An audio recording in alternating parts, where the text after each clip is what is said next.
This is the story of one of British history's most crucial battles and how it was influenced by the terrain over which it was fought. The programme uses the latest animation techniques to explain how the line of fire affected the outcome of the battle, which won the freedom of a nation.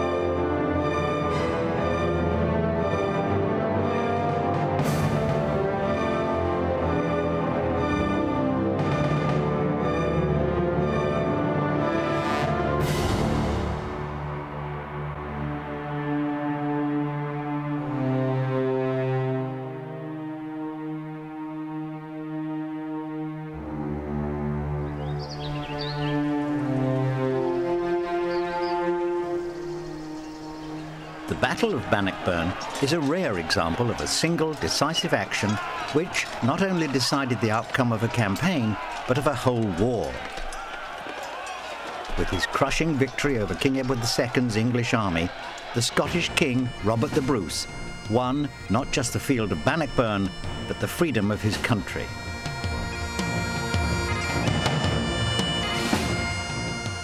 It's impossible to overstate the significance of the Battle of Bannockburn to Scottish history. It's one of these rare events where the outcome of not just a battle but also of a campaign and effectively a nation is decided in a single day. It proved that Robert Bruce was not just a good guerrilla warrior, but he was able to speak the military language of the time. He was able to win a battle on a field. It represents the greatest defeat of English arms by a Scottish army throughout the Middle Ages. But more importantly, it was the one conventional battle which Robert the Bruce had to win. And really, if the Scots had lost Bannockburn, then any chance for independence would probably have been lost. Legend has it that Robert the Bruce drew inspiration from the determined efforts of a single spider. Such colourful folklore has endured, at least in part, because there are few surviving records from the time of Bannockburn. However, of those which do survive, two in particular are significant. The first, the Lanercost Chronicle, which was written by an Augustine friar at the Lanercost Priory near Carlisle, tells the story very vividly from the English point of view. The monk himself saw many of the events that day. On the Scots side, the most important source is The Bruce, a long poem by an Aberdonian monk called Barber, which also draws extensively on eyewitness accounts of the battle. The subject of the poem is the man who was then a claimant to the vacant throne of Scotland, the future King, Robert Bruce. Robert the Bruce was one of 13 claimants for the throne of Scotland. At that time, the throne was in the gift of Edward I, and he was certainly in no hurry to appoint a successor. But the Bruce was one of those individuals who was not going to be thwarted, and he decided that he personally was going to fight his way through the throng of competitors by whatever means were necessary, and he was going to seize the throne of Scotland. At first, Robert Bruce's loyalties were, to say the least, uncertain. Robert the Bruce himself was a much more ambivalent figure than Scottish patriotic myth suggests. As a young 20-year-old noble, he was actually fighting on the English side. He joins the Scottish rebellion under William Wallace and fought for a while, but then deserted it. Indeed, his wife, Elizabeth de Burgh, was his prize for deserting the Scottish cause. Robert the Bruce, therefore, was not, like William Wallace, committed to Scotland's independence from the very start. Robert the Bruce's family, the Bruce family, was very powerful in Galloway, the southwestern part of Scotland. And they were closely tied to the English crown. Robert himself was born in England, and his personal wealth depended very much in the tradition of balancing his English commitments against his Scottish commitments in an effort to get as much power as possible in Scotland without offending the English crown and endangering his estates in England. In fact, Bruce was still fighting with the English when they took Stirling Castle in 1305. But even as he fought for his English overlords, he was already plotting to overthrow them. Edward I is one of the greatest kings ever to come from these islands. He was a warrior, he was a statesman, he was a very astute politician.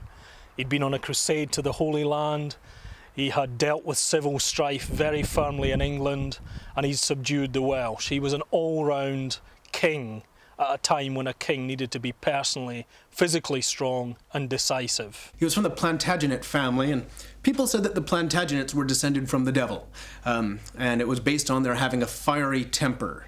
With the tragic death of Alexander III, Scotland was left without a clear heir to the throne, and the Scottish nobles actually they asked Edward I to adjudicate as to who had the best claim. This was really like inviting the fox into the chicken coop. He took advantage of Scotland's period of weakness caused by the death of the king and the lack of an obvious heir to impose himself on Scotland as a superior overlord. There's no doubt he was a pretty ruthless medieval king, but also effective. At the beginning of the year 1306, Bruce changed sides for the last time. His overriding ambition was to claim the vacant throne of Scotland, and to achieve this goal, he ruthlessly murdered John Comyn, his nearest remaining rival, in the chapel of Dumfries Abbey. The deal was the two individuals, Bruce and Comyn, had been joint guardians. They hated one another's guts. There are accounts of them being at one another's throats. They never got on very well. And when Bruce decided to make his bid for the throne, we think inspired by the terrible death of William Wallace, because Wallace was executed in 1305, Bruce makes his bid in 1306. But what Bruce has to do is to buy off the possible opposition to his own bid in Scotland. Otherwise he's going to face civil war. So Comyn's one of the major players. He's a big noise in the Highlands of Scotland. So they decide to meet at Greyfriars Church. I think they were just meant to try and negotiate some kind of compromise, and they lost their tempers. And Bruce, in the heat of the moment, stabbed the Comyn near unto death, as they say. And the story is that he staggers out of the church and says to his faithful retainer, Kilpatrick, I think I've slain Comyn. And Kilpatrick says, I'll mak sicker, I'll make sure. He goes back in and finishes him off. It's the worst possible scenario for Bruce. He's automatically excommunicated because he's defiled the sanctuary. The worst thing he can do. He's also generated civil war with the supporters of John Comyn, the very thing he wanted to avoid. And worst of all, he's taken on the might of Edward I. Although he was excommunicated for his crime, Bruce still had himself crowned King of Scots on Palm Sunday, 1306. Edward I received news of the events north of the border with anger and resolved to deal with the threat posed by the Bruce. But at 68, he was far too old and exhausted by long years of campaigning. Much against the advice of his household, Edward raised his army and once again marched north. However, his strength finally deserted him, and he died at Burr-on-Sands, 3 miles short of the border with Scotland. With the king dead, the invasion of Scotland was abandoned. Edward I would be a hard act to follow. Not only was the aptly named Hammer of the Scots a very experienced soldier, he was also a great statesman. His son, Edward II, was clearly a very different man to his father. Edward II was entirely different to his father. Edward I was an extremely experienced soldier. He had campaigned in many different countries, France, Wales and Scotland. He was a tough old veteran who knew his business. His son, Edward II, was not interested in military campaigns. He was much more interested in the good life and really did not want to be troubled by such affairs. He showed very poor judgment in who he favoured. And of course his favours were sometimes handed out on a sexual basis. His homosexuality was notorious, and his male favourites reaped many of the rewards his barons believed they should have. Edward II certainly wasn't the man that his father was. But having said that, the modern view that he was an ineffective homosexual doesn't really seem, in my view, to be completely supported by the evidence. The king was a lover of art and literature. He was certainly a cultured man in an age where physical qualities were probably more important. But if you actually examine the historical record, the real facts are fairly scant to label a charge like that against him. Robert the Bruce lost no time in capitalising on the weaknesses of the new English king, and slowly but surely he tightened his grip on Scotland. By the summer of 1314, he was undeniably King of Scots. The famous legend of the spider may well have played its part. The legend of the spider is very famous in Scotland. Essentially, after the Battle of Methven in 1305, Bruce and his band of followers had been beaten comprehensively and scattered. When he entered a cave, hiding from the English, he brushed against a spider's web and sat down entirely despondent. But he noticed that the spider began to build his web again, and Robert the Bruce, probably out of malice or spite, brushed the spider again and then sat back down despondently. But the spider simply started to rebuild its web once again. And it is said that from this moment of entire despondency and gloom, Robert the Bruce took the message that he must try and try again, that as long as he had the willpower to continue the struggle against England, then he would eventually be successful. The first reference to Bruce and the Spider comes in Sir Walter Scott's Tales of a Grandfather, 1830. There's not a trace of it before that. There is a legend from the 17th century which associated a spider with the Black Douglas, Robert Bruce's famous sidekick, but no association between Bruce and the spider. What we have here is a great example of instant legend, or the invention of tradition.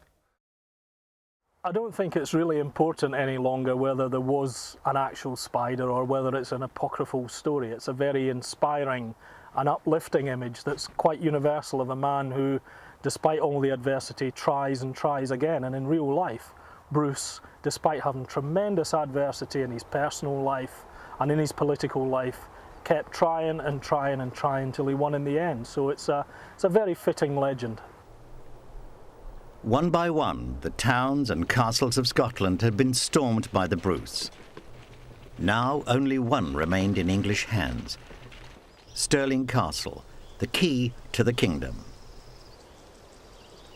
Although not as large as Edinburgh Castle, Stirling was strategically far more important.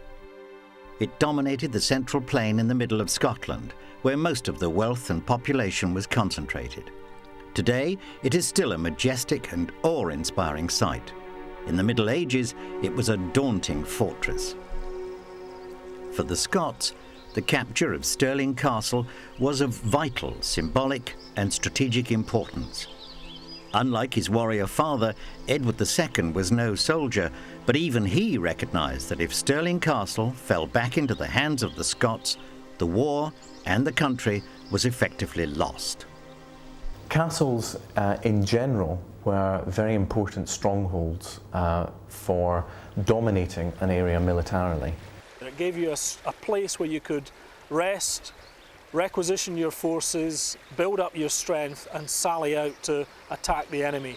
And it really meant that unless you'd captured all of the castles as well as the land around it, you really didn't have control of a captured country. Determined to relieve the beleaguered English garrison, King Edward gathered an army about him and marched north.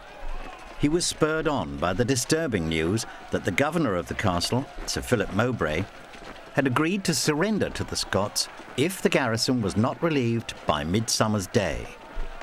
Edward's march, therefore, became not only a show of military strength, but a race against time. Both sides were only too well aware of the importance of the coming encounter. The long, drawn-out struggle was about to be decided one way or another in a final, thunderous battle. At the heart of King Edward's army at Bannockburn were his household knights, a contingent of armoured cavalrymen permanently employed by him. In all, Edward mustered something approaching 3,000 heavy cavalrymen. Not all of them were knights, of course. Some were ordinary men-at-arms, but by comparison to the Scots, they were very well equipped. The mounted knights were the heaviest component of the army. They were the equivalent of, in medieval terms, of the Panzer division. They were massively strong, where all the strength was concentrated, and they were intended as the shock troops. They relied upon their weight and the force of their impact. More often than not, a charge of heavy chivalry will make infantry in front of it run away. That meant that they were often used for the decisive blow on the battlefield, and even though they were sometimes unruly, their charge often decided the fate or outcome of a battle. Accompanying the new king on his march north were 20,000 infantrymen. Many of these were raised from the Welsh marches, but the Irish Prince of Connaught was also requested to provide Irish spearmen to serve in the army. While cavalry can mount a decisive blow, can shock an opponent and hopefully pursue him from the battlefield, infantry is and always has been the only arm of an army which can hold ground. Infantry provided the flexible all-arms dimensions to break down the sorts of formations that might block heavy cavalry.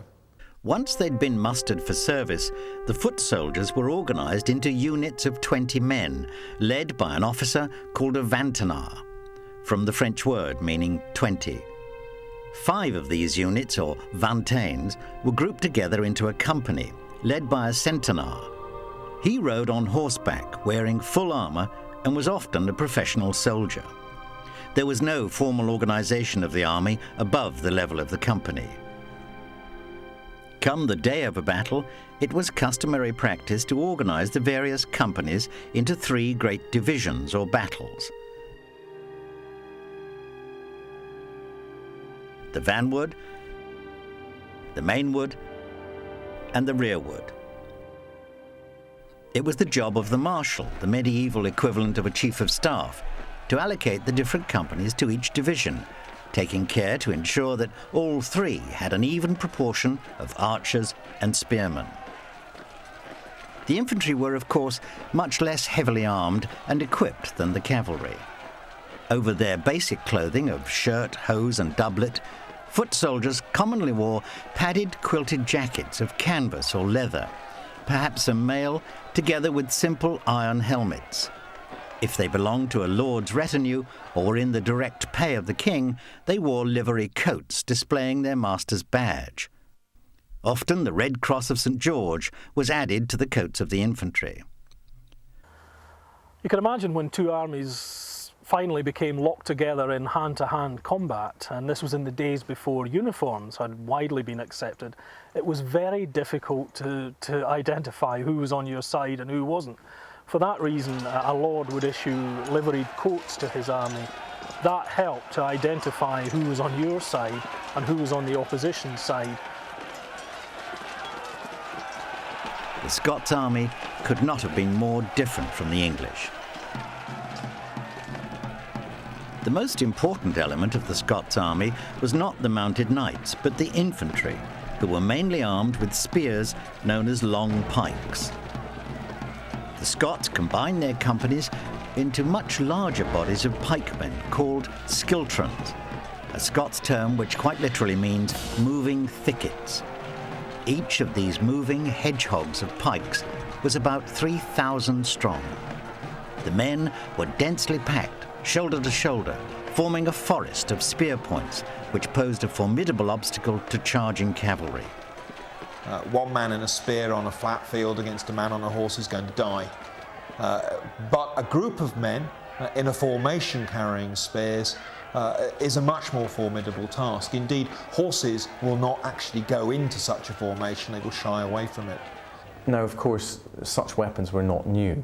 Alexander's Macedonians had used very long pikes, as long as 20 foot long, back in ancient times. By Robert the Bruce's day, the Scottish spear or pike tended to be about 12 foot long, which made it a bit handier for individual combat, but still long enough to be used collectively.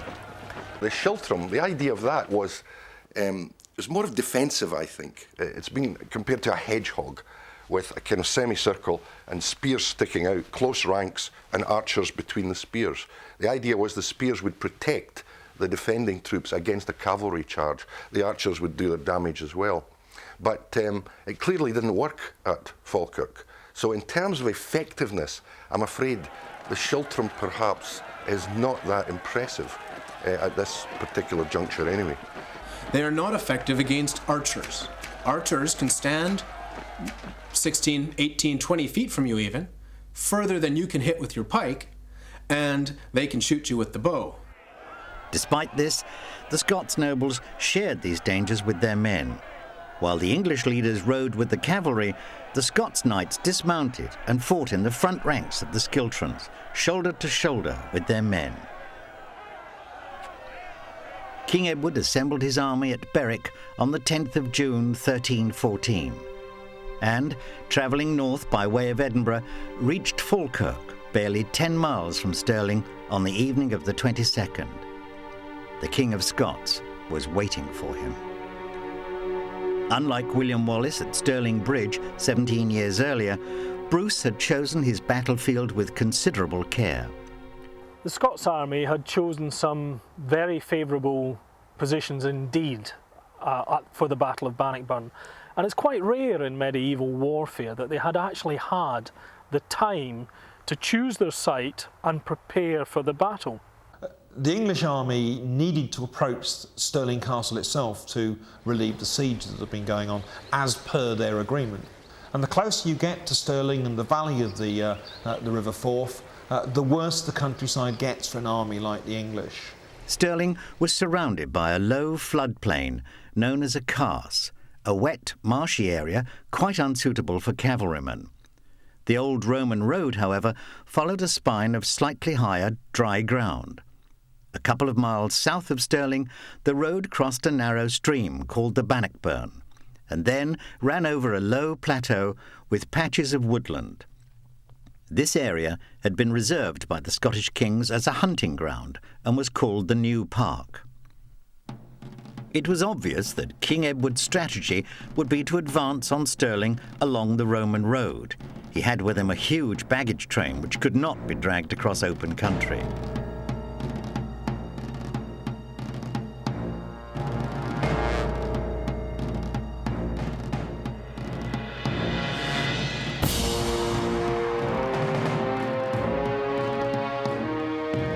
Bruce, therefore, deployed his army among the trees of the New Park, just north of the ford over the Bannockburn. Pots or pitfalls were dug across the front of this position, so that if the English cavalry tried to force their way up the road, they'd have not one but two difficult obstacles to negotiate before coming into contact with the Scots infantry. On the other hand, the flat carse to the east of the New Park was left invitingly empty.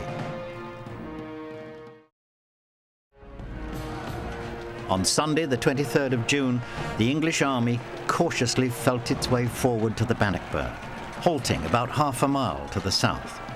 At this point, Sir Philip Mowbray, the governor of Stirling, is said to have slipped out of the castle to advise King Edward that large bodies of Scots infantry had been seen moving amongst the trees of the New Park. Bruce had in fact taken up a position of all-round defence in the park. As Edward advanced along the road from the south, he would soon discover the elaborate and perhaps rather obvious obstacles placed in his path. But there was still the danger that while he held and protected the main high road to Stirling Castle, there was still the danger that the English might outflank him either to the left or the right. On the left, the King's Park made it less likely, and that meant that in some respects Bruce almost was anticipating or forcing the English to move to their right and into the much more boggy ground of the Bannockburn and Pellstream Burn. King Edward began by sending 2 squadrons of cavalry forward to inspect the new park before committing himself. The first English reconnaissance party, led by the impetuous nephew of the Earl of Hereford, Sir Henry de Bohun, advanced straight up the road, splashed across the ford over the Bannockburn, and began taking note of the Scots' defences. To his complete shock, he came face to face with the Bruce himself. He was quite alone. For young de Bohun, this was an opportunity too good to miss, and taking up his lance, he rode straight at the Bruce. Think of this from the point of view of Robert Bruce. You've gone out for a bit of a reconnaissance. You're not on a big expensive war horse, you're on a small horse. You're not wearing your heavy armor. And coming towards you, you see Henry de Bohun. Huge guy, huge horse, a lot of armor, a lot of stuff on top of his helmet to make him look even bigger than he was. And he's thundering towards you at a hand gallop, as fast as he can make his horse go and still keep it under control. Tremendous momentum. He's got a lance, and it's pointed right at you. And Robert the Bruce sidesteps his pony, and he cuts Henry de Bohun's head in half. It certainly shows that Bruce was a veteran soldier, well able to defend himself and of great physical strength. He wasn't going to have any stripling of an English knight see him off at this most critical phase of the engagement.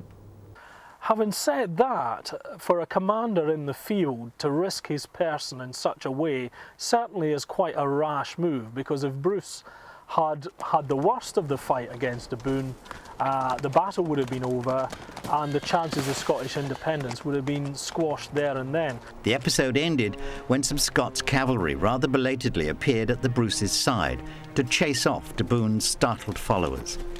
The Bruce's only comment was to complain about the perfectly good battle axe which had been broken in the act of dispatching de Bohun. Meanwhile, the second English reconnaissance party, led by Sir Robert de Clifford and Sir Henry de Beaumont, had run into real trouble. Crossing the Bannockburn further to the east, they had kept to open ground and were working their way around what appeared to be the open flank of the Scots' position, when a skiltron of pikemen suddenly rolled out of the woods towards them. As his pikemen came clear of the trees, their leader, the Earl of Moray, halted for a moment in order to give them time to close up their ranks. It was then that a furious argument broke out between the leaders of the English cavalry. A Yorkshire knight, Sir Thomas Grey, was in favour of charging the Scots immediately, while they were still in some disorder. But de Beaumont wanted to wait, confident that the more Scots who were allowed to come out of the trees, the more would be slain. Neither of the Englishmen had any doubts at all that they could overcome what appeared to be a rabble of unarmoured pikemen. Stung by de Beaumont's sneering, Grey lost his composure and rushed straight at the Scots and was killed at once by the pikemen. Other English knights soon followed him. Try as they might, the English knights could not break into the serried mass of pikes pressing towards them.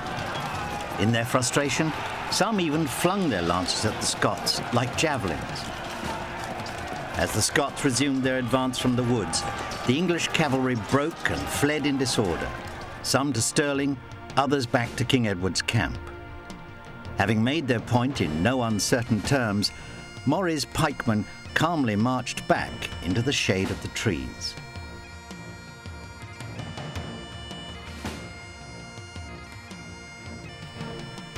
The first round of the battle had undoubtedly gone to the Scots, but King Edward now knew that while a frontal assault straight up the Roman road would be fraught with danger, it might be possible to outflank the Scots' position by following Robert de Clifford's route.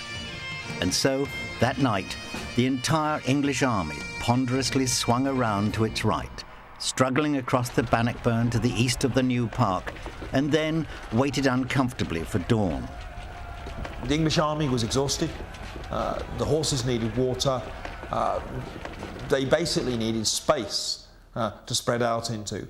And it seemed logical to the English to spread out into the triangle made by the Bannockburn and some of the minor streams, where there was enough flat ground to bivouac for the night and to water the horses.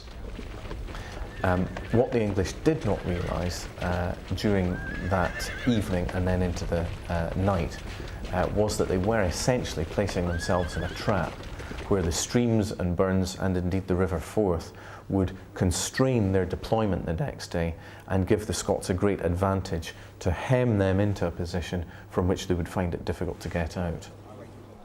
The Bruce seized his opportunity, and while the English army floundered in the mud and stagnant ponds, he swung his own army around, forming 3 of his schiltrons into a line ready to face the English at dawn. The schiltron on the right was commanded by the Bruce's brother, Edward, while the central schiltron came under the Earl of Moray. Sir James Douglas commanded the schiltron on the left. Meanwhile, the King's own schiltron formed a reserve. Unlike the English, the Scots had very few cavalry at Bannockburn.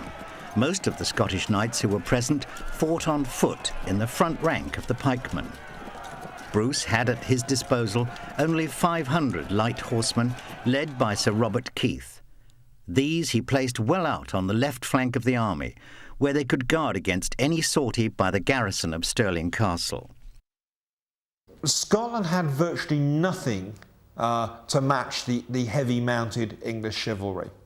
Now that's partly a comment on the number of wealthy Scottish nobles who actually were fighting with the English rather than the Scottish.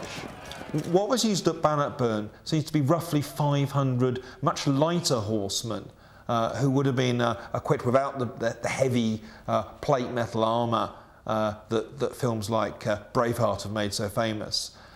More mobile, in many ways more flexible, but if forced to actually face a charge of English heavy cavalry, totally incapable of doing so.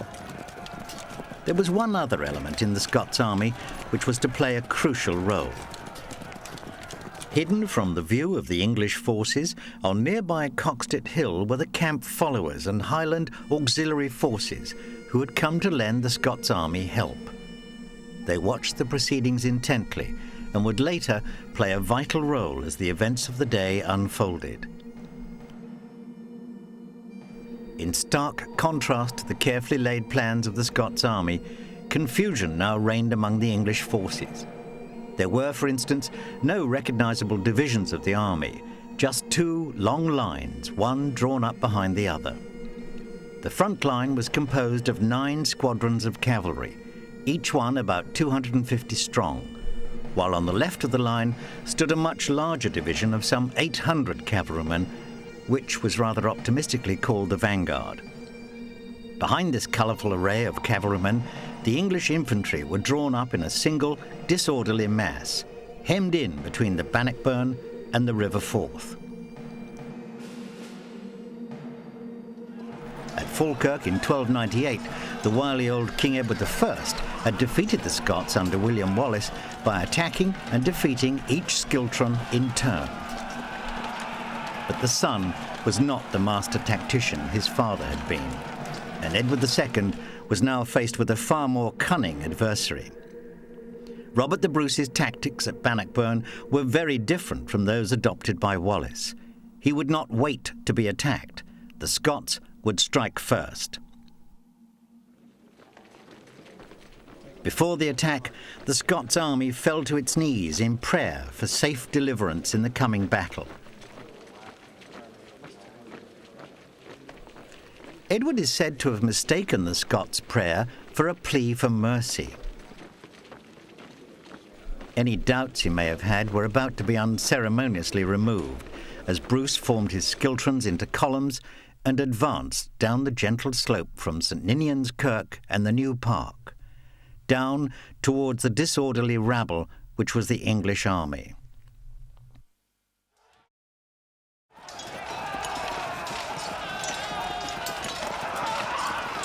He knew how important it was to keep the English force penned into this small area and not allow them to deploy and spread out. So by attacking with his schiltrons, he certainly put the cat among the pigeons. The decision that Bruce took to actually enact that offensive move quite clearly stunned the English. The idea that what they considered half-trained Scots peasants would actually take the battle to them was not in their minds. Now, you could only give English knights one order. You couldn't tell them to wheel right and wheel left. You couldn't give them anything complicated. The one thing they knew how to do was charge. And when the Scottish army comes down out of the woods, down the hill and out onto the flat of Stirling Carse, the English knights did the only thing they were trained to do. They charged. Time and time again, they hurled themselves at the Scots' pikes. None could break through. The Scots stood resolutely, concentrating on killing the horses, and as each mailed knight fell or kicked himself clear of his dying horse, he was quickly dispatched with swords or axes. By advancing against the knights with his spearmen, the Bruce had drawn the sting from the English army. That was their main tactic, and once that advantage to charge home had gone, really Edward was on the back foot from then on.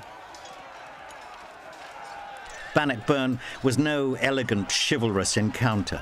It was a muddy, brutal killing match in which no prisoners were taken and fine gentlemen were ruthlessly butchered by common soldiers. This isn't the modern world. This was fought under completely different rules with a completely different set of values. Those who were injured or wounded in battle would be dispatched without any form of compassion. Your chances of surviving a wound were nil. The mass of dead horses and dead men began to pile up. That made it more difficult for the second ranks of the English cavalry, and the Scots infantry during the battle, their cry was push on, to constantly constrain the English.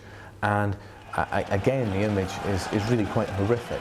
A struggling mass of men and horses being thrown from their horses by the Scottish infantry and then speared once they're on the ground. Behind the embattled knights, the English infantry stood in frustration, unable to intervene in the struggle.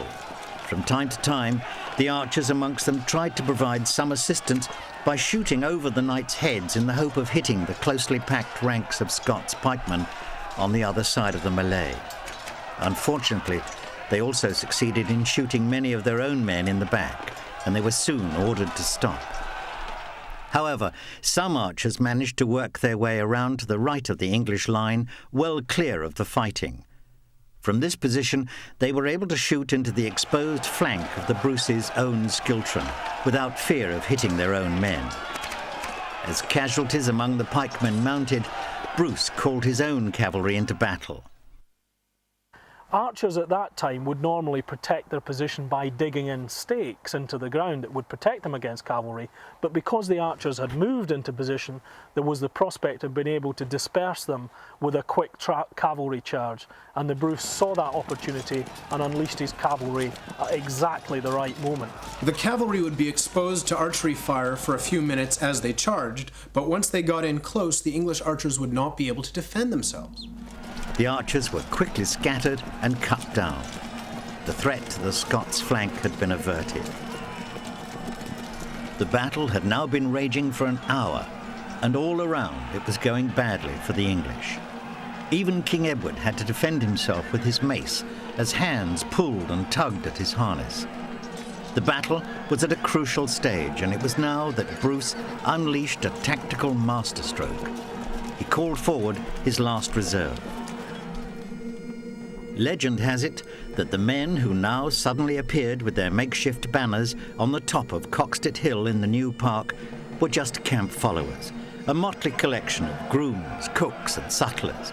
As English knights struggled to overcome the Scots pikemen, the Bruce chose the moment perfectly to call the poor folk forward.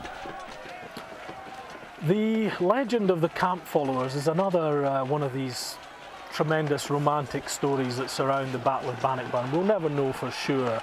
Were they the camp followers, or was this the Highland army which the Bruce had kept in reserve till the last moment? Some historians come down firmly on the side they were the Highland, what were known as the gillies, the men who were warriors in their own right, but not sufficiently disciplined to take their place in the schiltrons. The other school of thought argues it was the cooks, the camp followers, the families, the ordinary people of Scotland who'd gathered together to watch this battle and who made makeshift banners when they could see the tide turning against them, and used these to give the impression to the English that a new army had joined in the battle. It's certainly a colourful and a powerful legend, and it's one really you can believe if you like, because we'll never have the evidence. We don't know, and we won't ever know, were they Highlanders, were they camp followers? Was it a mix of the two? You know, it's possible it could be any of those things. And to be quite frank, the English army had already had enough. And all it took was the arrival of this supposedly fresh force for the English to decide that now was the time to seek safety. Their dismay turned to horror as they realised that they were being driven backwards, deeper into the bog. The Lanercost Chronicle graphically recalled the carnage. In the leading division were killed the Earl of Gloucester, Sir John Cumming, Sir Pagan de Tiptoft, Sir Edmund de Morley, and many other nobles, besides foot soldiers who fell in great numbers. Another calamity which befell the English was that whereas they'd earlier crossed a great ditch called the Bannockburn, into which the tide flows, and now wanted to recross it in confusion, many nobles and others fell into it with their horses in the crush, while others escaped with great difficulty, and many were never able to extricate themselves from the ditch. Thus, Bannockburn was spoken about for many years in English throats. Not all of the English knights turned to flee. In an act of futile courage, Sir Giles d'Argentine, an old crusader, fought his way through to King Edward's side, led him safely from the battlefield, and then, declaring, "I have never been accustomed to run," returned to the fight and certain death.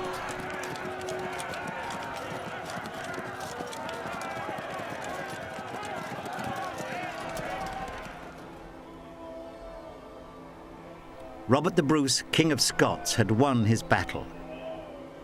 Although many Scots pikemen were killed, mainly by English arrows, only 2 Scottish knights, Sir William de Vipond and Sir Walter Ross, were slain. As for the defeated English, so many of them were killed in trying to flee across the Bannockburn that it was said to be possible to walk dry-shod over their corpses. The relentless pursuit and ruthless killing went on into the midsummer night. Of course, there was no Geneva Convention in those days, and the ordinary infantry certainly couldn't expect any mercy. And don't forget, the English army is now stranded, miles from home, in the midst of very hostile country. The mounted men have some prospect of escape, but for the men on foot and for the camp followers with their baggage, there's absolutely no prospect in reality of being able to flee back to England.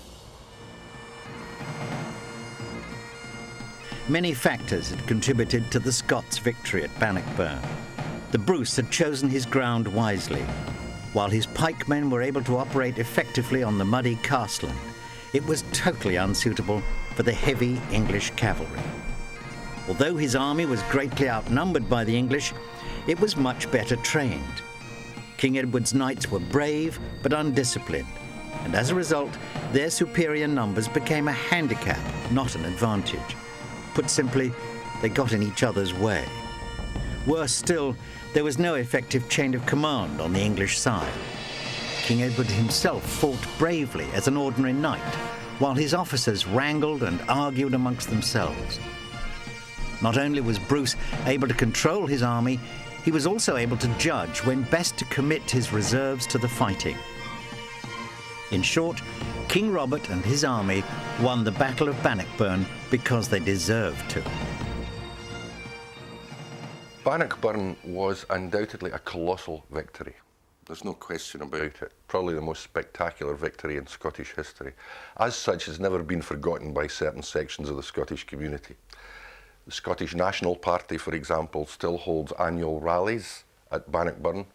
I suppose it's seen as a kind of a shrine of Scottish independence or whatever. But much more important in the longer term was Bruce's propaganda department. They wished, above all, to get Bruce's title recognised. So what the Scots did, the nobles, barons, freeholders and the community of the realm of Scotland, in 1320 they sent a letter to the Pope of the day, really asking the Pope to put pressure on the English king to recognise Bruce's title. In the famous Declaration of Arbroath, the Bruce's part in the struggle is fulsomely acknowledged, but the declaration clearly states that if he had failed his people, they would instantly strive to expel him as our enemy and the betrayer of his own rights and ours, and we would choose another king to rule over us who would be equal to the task of defence. That is the earliest statement of the contractual theory of monarchy in European history. They're saying the king is answerable to his subjects. The king is answerable to the laws in exactly the same way that the subjects are answerable to the laws. And what you have there is a massive breakthrough in constitutional terms. We all take these matters for granted now. The next section of the Declaration of Arbroath goes on to say, and this is quoted all over the place, but it's still got, it's very moving. For so long as 100 of us remain alive, we shall never surrender. It is not for riches, nor for glory, nor for honours that we fight, but for freedom alone, which no honest man will lose, but with life itself. And if people later on say that Edward was the hammer of the Scots, I'm sorry, I can't accept it. I think the Scots responded to Edward, there's no question about that, but I think they hammered themselves into a nation. 450 years later, the great Scottish poet Robert Burns wrote his famous ballad Scots Wha Hae in honour of the victory at Bannockburn. It is still sung today. Welcome to your gory bed, run to victory. Now's the day and now's the hour, see the front of battle lour, see approach proud Edward's power, chains and slavery. Wha will be a traitor knave, wha can fill a coward's grave, wha sae base as be a slave, let him turn and flee. Wha for Scotland's king and law, freedom's sword will strongly draw. Free man stand or free man fall, let him follow me.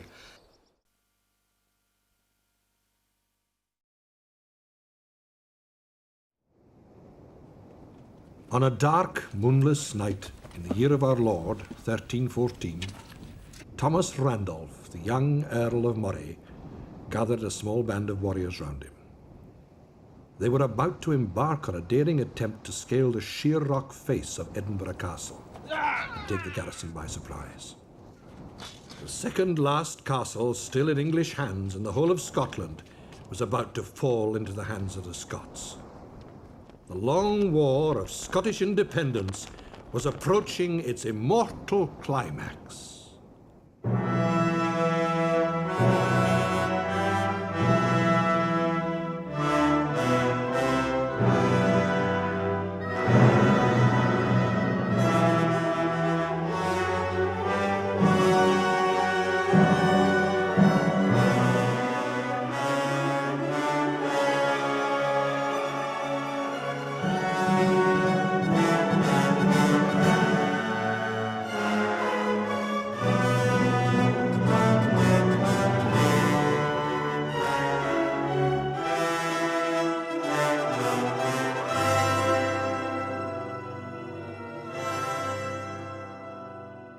It was a bleak and stormy day in March 1286, when Alexander III, King of Scots, presided over what was to be the last meeting of his council.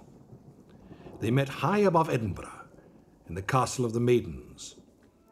Little of importance was discussed, and afterwards, ignoring the foul weather and the advice of his companions, he insisted on rejoining his queen at King Orne.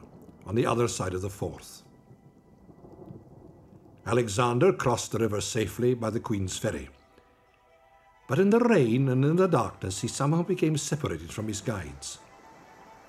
Next morning, he was found on the beach with his neck broken. The stage was now set for a bitter struggle, which was to culminate some 28 years later on the marshy banks of a small stream winding its way below Stirling Castle, the Bannockburn. King Alexander left no sons to succeed him. His only heir was his granddaughter, a young Norwegian princess, and when she died in Orkney 4 years later, Scotland was faced with the bleak prospect of civil war over the complicated rights of succession to the throne. Anxious to avoid this, the guardians appointed to rule the country turned to Edward I, King of England, and asked him to decide which of the various contenders ought to be offered the empty throne. King Edward, who had briefly been Alexander's brother-in-law, was only too happy to oblige, but insisted that in return the Scots should acknowledge him as Scotland's overlord. All of the claimants to the throne were men of Norman French descent, who had married into the old Celtic aristocracy. They also held lands in England, and 3 of them, Balliol, Bruce and Cumming, had actually fought for Edward's father, King Henry III, at the Battle of Lewes in 1264. As a result, Edward was able to argue quite persuasively that since they were already his subjects anyway, he was entitled to treat Scotland as a province of England rather than an independent state. In the circumstances, the guardians felt that they had little choice but to agree. And over the next 18 months, the original 13 claimants, or competitors, were whittled down to just 2. John Balliol, Lord of Galloway, and Robert Bruce, Lord of Annandale. Balliol won the favour of nobility and became King John of Scotland. There aren't many sources for Bannockburn, of course, it was a long time ago, but of those which do survive, 2 in particular are quite important. One, the Lanercost Chronicle, written by an Augustinian friar at Lanercost Priory near Carlisle, tells the story very vividly from the English point of view. He himself saw many of the events in the story, and he obviously talked to a number of people because all the way through he comes out with the phrase, "I heard this from someone who was there." And it's a very vivid account. On the other hand, on the Scots side, probably the most important source is the Bruce, a long poem by another monk, everybody in those days who could read and write was a monk, called John Barber, who came from Aberdeen, and there's a very long metrical account of the Wars of Independence, dealing with Bruce and also very skillfully weaving in a lot of stories about the Douglas family, who were also rather important at the time. Whether they were quite so important in the War of Independence, we don't know, but certainly it was politically astute of him to work in the Douglases. Some of the stories he tells are very legendary. The Bruce killed quite a number of people in most remarkable fashion, and so did his Peyton Douglas. But again, it does provide a very important story. It's an oral tradition, and a lot of the story, a lot of the detail would be lost without it. An Augustinian canon at Lanercost Priory recorded the result with some satisfaction. On the feast of Blessed John the Baptist, it was determined John de Balliol had the better right to the kingdom of Scotland, and that it fell to him by right. When he heard this, my Lord Edward, with the consent of the nobles and of the majority of the deputies, conferred the kingdom of Scotland upon John de Balliol, who did homage for it. In the same year, after Easter, Edward, King of England, called a parliament at Norham in the 19th year of his reign, concerning the affairs of the realm of Scotland, where the suzerainty of Scotland was adjudged to him and conceded unanimously by the nobles of the aforesaid realm, having first touched the sacred Gospels. At first all went well, and the English overlordship looked as if it would endure. But in 1294, Edward ordered King John to raise an army to fight in English service in France. This peremptory demand was refused, both by Edward's own English vassals and by the Scots. The king was perfectly entitled, they said, to demand men for the defence of the realm, but he had no right to demand them for service overseas. The issue itself was not a matter of sovereignty, but the Scots transformed it into one.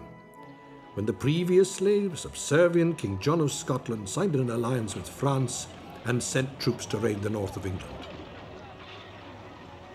Edward was of course furious, and his response was vicious. In 17 bloody days during 1296, he stormed and sacked Berwick, defeated the Scots army at Dunbar, and forced a humiliated King John to sue for peace. Edward treated the Scots not as legitimate enemies, but as rebels in arms to be shown no mercy. His barbarous treatment of the defeated Scots kindled the flames of resentment. In the following year, the Scots responded with a national uprising. Sir Andrew Murray raised the north and, moving southwards, linked up with another Scots army led by a fearsome warrior named William Wallace. On the 11th of September 1297, the combined army inflicted a terrible defeat on the English at Stirling Bridge. The Lanercost chronicler recorded his horror at what had happened. Not daring to openly break their pledged faith to the King of England, some of the Scots caused a certain bloody man, William Wallace, who had formerly been a chief of brigands in Scotland, to revolt against the king and assemble the people in his support. So, about the nativity of the glorious Virgin, they showed themselves in rebellion, and when a great army of England came, they were brought to the bridge of Stirling, where, on the other side of the water, the army of Scotland was posted. Now, the Scots allowed as many of the English to cross the bridge as they could hope to overcome, and then, having blocked the bridge, they slaughtered all those who had crossed, amongst whom perished the treasurer of England, Hugh de Cressingham, of whose skin William Wallace caused a broad strip to be torn from the head to heel, to therewith make a baldric for his sword. The Earl of Warren escaped with great difficulty and a small following, so hotly did the enemy pursue them. Unfortunately for the Scots' cause, Sir Andrew Murray was fatally wounded in the battle at Stirling. But Wallace still carried the torch and harried the north of England, bringing fire and destruction to the land of his sworn enemy. At the time of the Wallace incursion, Edward was busy campaigning in Gascony, but as soon as he was able, he hastily returned and marched north with a strong army. Edward smashed the Scots army at Falkirk in July 1298. Thereafter, the struggle became a vicious guerrilla war, marked by appalling atrocities on both sides. Wallace himself was finally captured and executed in 1305. But by then, the Scots had found new leaders, most notably Robert Bruce, Earl of Carrick, a grandson of the Robert the Bruce who had unsuccessfully offered himself as a candidate for the crown in 1291. Although they shared the same name, grandfather and grandson are seldom confused. The man who was to become Scotland's greatest warrior king is known to history simply as the Bruce. For all that, his loyalties were at first rather uncertain. He had fought in the Scottish cause alongside Murray and Wallace at Stirling Bridge in 1297. But, in keeping with the complicated pattern of shifting allegiance which characterised the medieval era, he changed sides and served under King Edward on the side of the English at the Battle of Falkirk the following year. In fact, Bruce was still fighting for the English when they took Stirling Castle in 1305, but by then his father was dead and he had inherited his grandfather's claim to the throne of Scotland. Even as he fought for his English overlords, it is likely that he was already plotting to overcome them. The question of allegiance in the medieval period was extremely pragmatic, just as it is today. It was really a question of grab what, who can. Now, a king, once he was crowned, that was one thing. But for him to be able to retain the crown, that was altogether another. because his tenants-in-chief would never regard him as anything more than primus inter pares, the first amongst equals. So in sum, it was a question of each for himself. In 1302, Bruce got wind of an alliance between John of Balliol and Philip the Fair of France. Now this created the very real possibility of a French military intervention in Scottish affairs. In that case, Bruce became aware all his possessions would be in peril. It therefore very much behoved him to change his allegiance at this point, and he duly did. At the beginning of 1306, Bruce changed sides for the last time. The vacant throne of Scotland was now his overriding goal. To this end, he murdered John Comyn, his nearest remaining rival for the throne of Scotland. So bitter was the feud between Bruce and his rival that the only place where they both felt they could meet safely was in church. Ostensibly drawn together to discuss a truce, they met near Dumfries in a chapel. Despite this sacred meeting place, Bruce unsheathed his dagger and murdered Comyn in cold blood.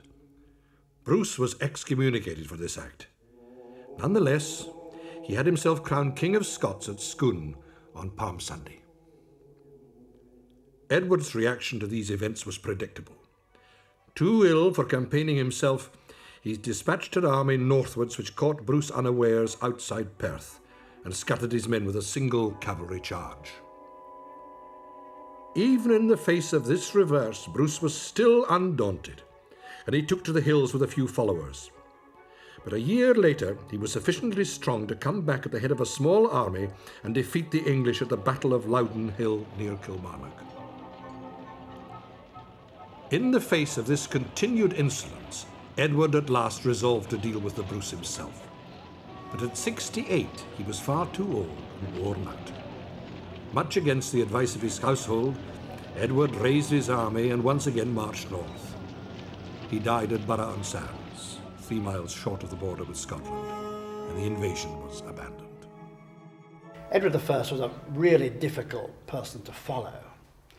Not only was he a very experienced soldier, the Hammer of the Scots, of course, as his nickname was, he was also a great statesman, and important developments took place during his reign in England. He was, above all, though, an experienced soldier.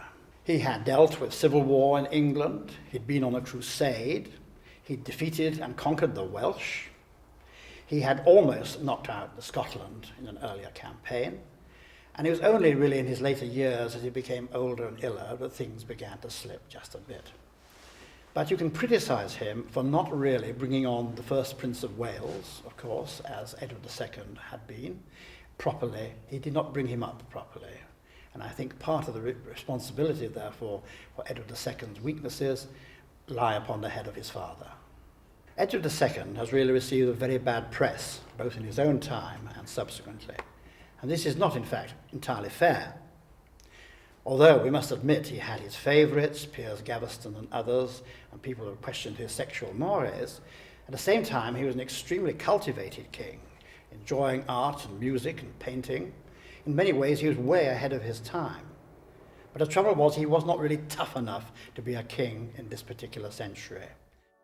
Edward I, the Hammer of the Scots, was dead, and the war entered a new phase. By his murder of John Comyn, Bruce had removed a potential rival. But in so doing, he had embroiled himself in desperate blood feud with the rest of the Comyns. Resistance to English rule had begun in the north of Scotland, and it was ironic that Bruce now had to fight against those same northern lords who had fought to establish the country's independence. Bruce defeated the Earl of Buchan at Barra near Aberdeen in December 1307. The harrying of the province of Buchan which followed this victory was still remembered with horror 50 years afterwards, but it served its purpose. Slowly but surely the Bruce tightened his grip on Scotland, and by the summer of 1314 he was no longer a hunted fugitive, but undeniably King of Scots. One by one the towns and castles of Scotland had fallen, or thrown open their gates to his men. Now only one remained in English hands, and that the most important, Stirling Castle, the key to the kingdom. Although not so large as Edinburgh Castle, Stirling was strategically far more important since it dominated the central plain in the middle of Scotland, where most of the wealth and population concentrated. Today, it is still a majestic and awe-inspiring sight. In the Middle Ages, it was a daunting fortress. For the Scots, the capture of Stirling Castle was vital, but Edward's successor, the new king, Edward II, was equally alive to its importance. Unlike his terrifying father, Edward II was no soldier. Nevertheless, even he recognised that if Stirling Castle fell back into the hands of the Scots, the war was effectively lost. King Edward was determined to relieve the beleaguered English garrison. Following in the footsteps of his father, he too gathered an army about him and marched north in a momentous year, 1314. He was spurred on by the disturbing news that the governor of the castle, Sir Philip Mowbray, had agreed to surrender to the Scots if he was not relieved by Midsummer's Day. Edward's march therefore became both a show of strength and a race against time. Both sides were only too well aware of the importance of the coming encounter. The long, drawn-out struggle was about to be decided one way or another in a final climactic battle. King Edward's army at Bannockburn was raised by various means. At its heart were its household knights, a contingent of armoured cavalrymen permanently employed by him. These professional soldiers were joined by the lesser retinues of various lords, some of whom were mercenaries like themselves, while others were vassals performing the 40 days' service demanded of them by feudal law. In all, Edward mustered something like 3,000 heavy cavalrymen. Not all of them were knights, of course. Some were ordinary men-at-arms, but by comparison to the Scots, they were very well equipped. Nearly all wore iron helmets and mail coats, supplemented by various types of plate armour. Chainmail will give good protection against sword cuts, but is of little defence against heavy, crushing blows. So while most knights were armed with swords and lances, quite a few preferred battle axes and heavy flanged maces. Accompanying the new king were 20,000 infantrymen. Many of these were raised from the Welsh marches, but the Irish Prince of Connaught was also requested to provide Irish spearmen to serve in the army. The balance of the infantry came in part from the feudal retinues of various noblemen, but most of the foot soldiers were assembled by means of commissions of array. These were summons issued to county sheriffs and to other local leaders, instructing them to levy a certain number of fully equipped foot soldiers from their shires. The task of actually selecting the men who were to go on service was generally delegated by the sheriffs to the village communities themselves. They were simply given a quota of recruits to fill and were then left to produce the required number.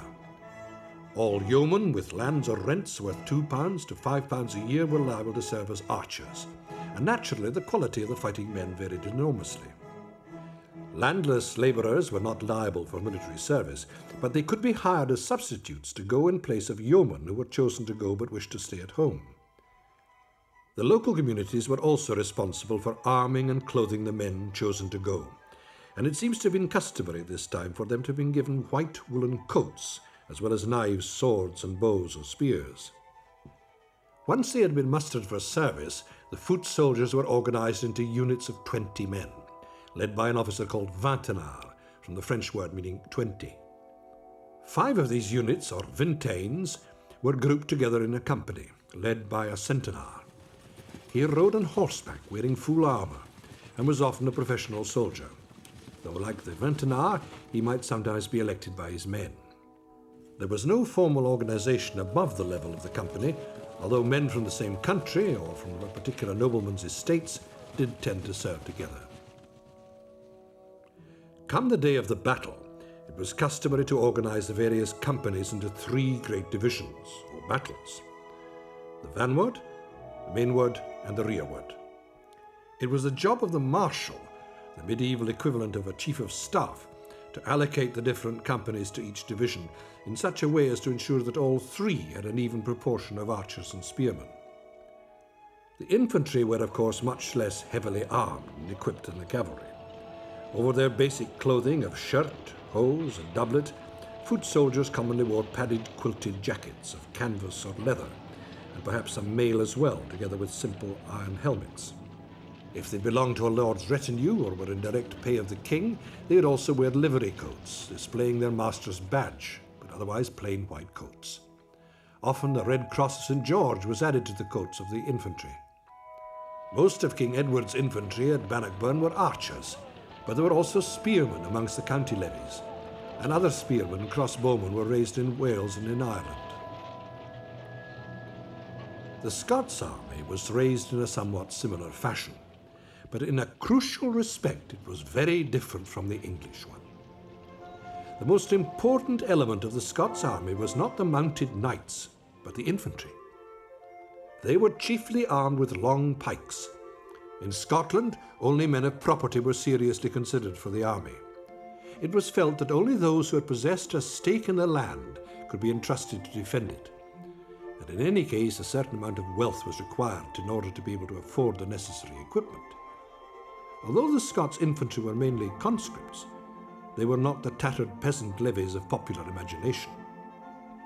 Once the men had been selected and their equipment inspected at Wappenshaws, or weapon showings, they were formed into companies which might be led by local lairds, or in the case of the men from the boroughs, by the bailies or even by the provost himself. Unlike the English foot soldiers who fought principally using the bill and bow, the Scots relied upon large bodies of pikemen, who were grouped together to form skiltrons, a Scots term which quite literally means moving thickets. Each of these moving hedgehogs of pikes was about 3,000 strong. The men were densely packed shoulder to shoulder, forming a forest of spear points, which posed a formidable obstacle to charging cavalry. It did, however, make them very vulnerable to archery, the one arm in which England led the world. As the Scots had found to their cost at Dunbar, and were to do again at Neville's Cross, the English longbowmen were deadly foes if the opportunity presented itself. If the Scots spearmen were left unprotected, the devastating arrow showers from the fearsome English longbows fell upon tightly packed spearmen where they could hardly fail to find a target, bringing death before the Scots even had a chance to come to grips with the enemy. Despite this glaring tactical weakness, the Scots nobles shared the dangers with the men. While the English leaders rode with the cavalry, the Scots knights dismounted and fought in the front ranks of the skiltrons, shoulder to shoulder with their men. Many of the Scots officers were as well armoured as their English counterparts, but since they were serving on foot rather than on horseback, some of them relied on padded jackets and simple iron helmets like their men. Wappenshaws were held not only to check that each man possessed the weapons and equipment required of him by law, but also to provide an opportunity for training, which meant that the Scots infantry of the period was much better disciplined and drilled than many of their contemporaries. Throughout the period, however, the Scots were inferior in archers, and they were therefore always vulnerable to the mighty longbow. The skilton was an old and well-tested method of fighting the Scots. What was different about Bannockburn was that, unlike many battles in which the Scots were involved, they had time to practice. Any fool can learn what to do with a pike in a very short time, but it takes a long time and a great deal of practice to be able to move properly, move swiftly and move efficiently in a large body. Very often the Scots armies couldn't manage that, the sheer distance they had to travel to actually meet anybody. At Bannockburn, on the other hand, they had a long time to wait for the English to come. They knew the English were coming to Stirling, so they had time while they waited to actually practice moving in large bodies. In fact, it's not impossible that they actually rehearsed part of the battle on the carse below Stirling Castle, so that on the day of the battle they were not only used to moving in large formation, but they were actually used to moving over the very ground in which the battle was fought. A medieval knight was of course trained from boyhood to use his personal weapons, and the fearsome charge of a body of mounted knights was the greatest shock tactic of the age. But little effort or thought was given to training large bodies of cavalry to fight together. Time and time again at Bannockburn, individual English knights were to charge bravely against the disciplined ranks of Scots pikemen, only to find that their courage and individual battle skills were not enough. There's nothing very new about the idea of the schiltron as such. Indeed, the very year after the Battle of Bannockburn, speaking of the year 1315, at Mortgarten The Swiss produced a very much larger form of the schiltron, using in fact 21-foot pikes, whereas those we know of Robert the Bruce were about 14 feet in length. And even then it was not a new invention, of course. Right back in classical history, the city-states of Greece, when they were first emerging, used the phalanx, which was, to all intents and purposes, exactly the same as the schiltron of later times. King Edward ordered his army to assemble at Berwick on the 10th of June 1314. And travelling north by way of Edinburgh, he reached Falkirk in the evening of the 22nd, barely 10 miles from Stirling. The King of Scots was waiting for him. Unlike William Wallace, 17 years before, Bruce had chosen his battlefield with some considerable care. Stirling was surrounded by a low flood plain or carse, a wet marshy area unsuitable for cavalrymen. The old Roman road, however, followed a spine of slightly higher dry ground. A couple of miles south of Stirling, the road crossed a narrow stream called the Bannockburn, and then ran over a low plateau with patches of woodland. This area had been reserved by the Scottish kings as a hunting ground and was called the New Park. King Edward would obviously seek to advance on Stirling along the Roman road. He had a huge baggage train, and it could not be dragged across open country. Therefore, Bruce had first deployed his army among the trees of the New Park, just north of the ford over the Bannockburn. Pots or pitfalls were dug across the front of this position, so that if they tried to force their way up the road, the English cavalry would not have one, but two difficult obstacles to cross before coming into contact with the Scots infantry. On the other hand, the flat carse to the east of the New Park was left invitingly empty. On Sunday the 23rd, the English army cautiously felt its way forward to the Bannockburn and halted about half a mile to the south of it. At this point, Sir Philip Mowbray, the governor of Stirling, is said to have slipped out and advised King Edward that as far as he was concerned, the castle had now been relieved, and that there was no need for the king to advance any further. Not surprisingly, even King Edward was a little bemused by this extraordinary suggestion, but at least Mowbray confirmed to him that large bodies of Scots infantry had been seen moving amongst the trees of the New Park. Bruce had in fact taken up a position of all-round defence in the park. Edward was advancing along the road from the south, and would soon discover the elaborate and perhaps rather obvious obstacles placed in his path, but there was still a faint possibility that an English frontal assault might be arranged to coincide with a sortie from the castle, or even that the king would make use of considerable superiority in numbers to both attack up the road and swing round into the carse at the same time. Bruce was ready to fight in any eventuality. Sensibly, however, King Edward began by sending 2 squadrons of cavalry forward to have a look at the New Park before committing himself. The first English reconnaissance party, led by Sir Humphrey de Bohun, the impetuous nephew of the Earl of Hereford, advanced straight up the road, splashed across the ford over the Bannockburn, and took note of the defences. Then, to their mutual surprise, they came face to face with the Bruce in person. The King of Scots had ridden out to reconnoitre the terrain. He was quite alone. Young de Bohun acted at once. Couching his lance, he rode straight at the Bruce. Had the Scots king been properly equipped and mounted, he would undoubtedly have responded by accepting the nobleman's challenge and riding at de Bohun in similar style, as if they were in a tournament. Instead, he waited quietly until the English knight was almost upon him, chinked aside on his nimble pony, and killed the unfortunate de Bohun with a single shattering blow from his battle-axe as he thundered past. At this point, some Scots cavalry appeared on the scene and chased off de Bohun's startled followers. But the Bruce's only comment was to complain about the perfectly good battle-axe he had broken in the act of dispatching de Bohun. This stirring incident was captured by the 14th century poet John Barber in his epic poem, The Bruce. Then sprang they into line, but Sir Henry missed the noble king, and he that in his stirrups stood, wi' an axe that was baith hard and good, with 6 great men stuck amae, daunted neither hat nor helm micht stint. The heavy blow that him he ged, that he the heat the harness cleft, The hand axe shaft broke in twa, and he doon to the earth did fa. Meanwhile, the second English reconnaissance party, led by Sir Robert de Clifford and Sir Henry de Beaumont, had run into real trouble. Crossing the Bannockburn further to the east, they kept to the open ground and were working their way around to what appeared to be the open flank of the Scots position, when a skiltron of pikemen suddenly rolled out of the woods towards them. As his pikemen came clear of the trees, their leader, the Earl of Moray, halted for a moment in order to give them time to close up their ranks again. At this point, a furious argument broke out between the leaders of the English cavalry.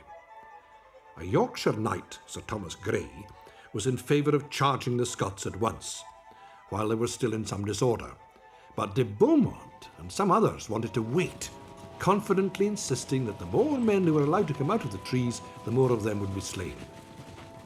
None of them had any doubts at all that they could overcome a rabble of unarmoured pikemen.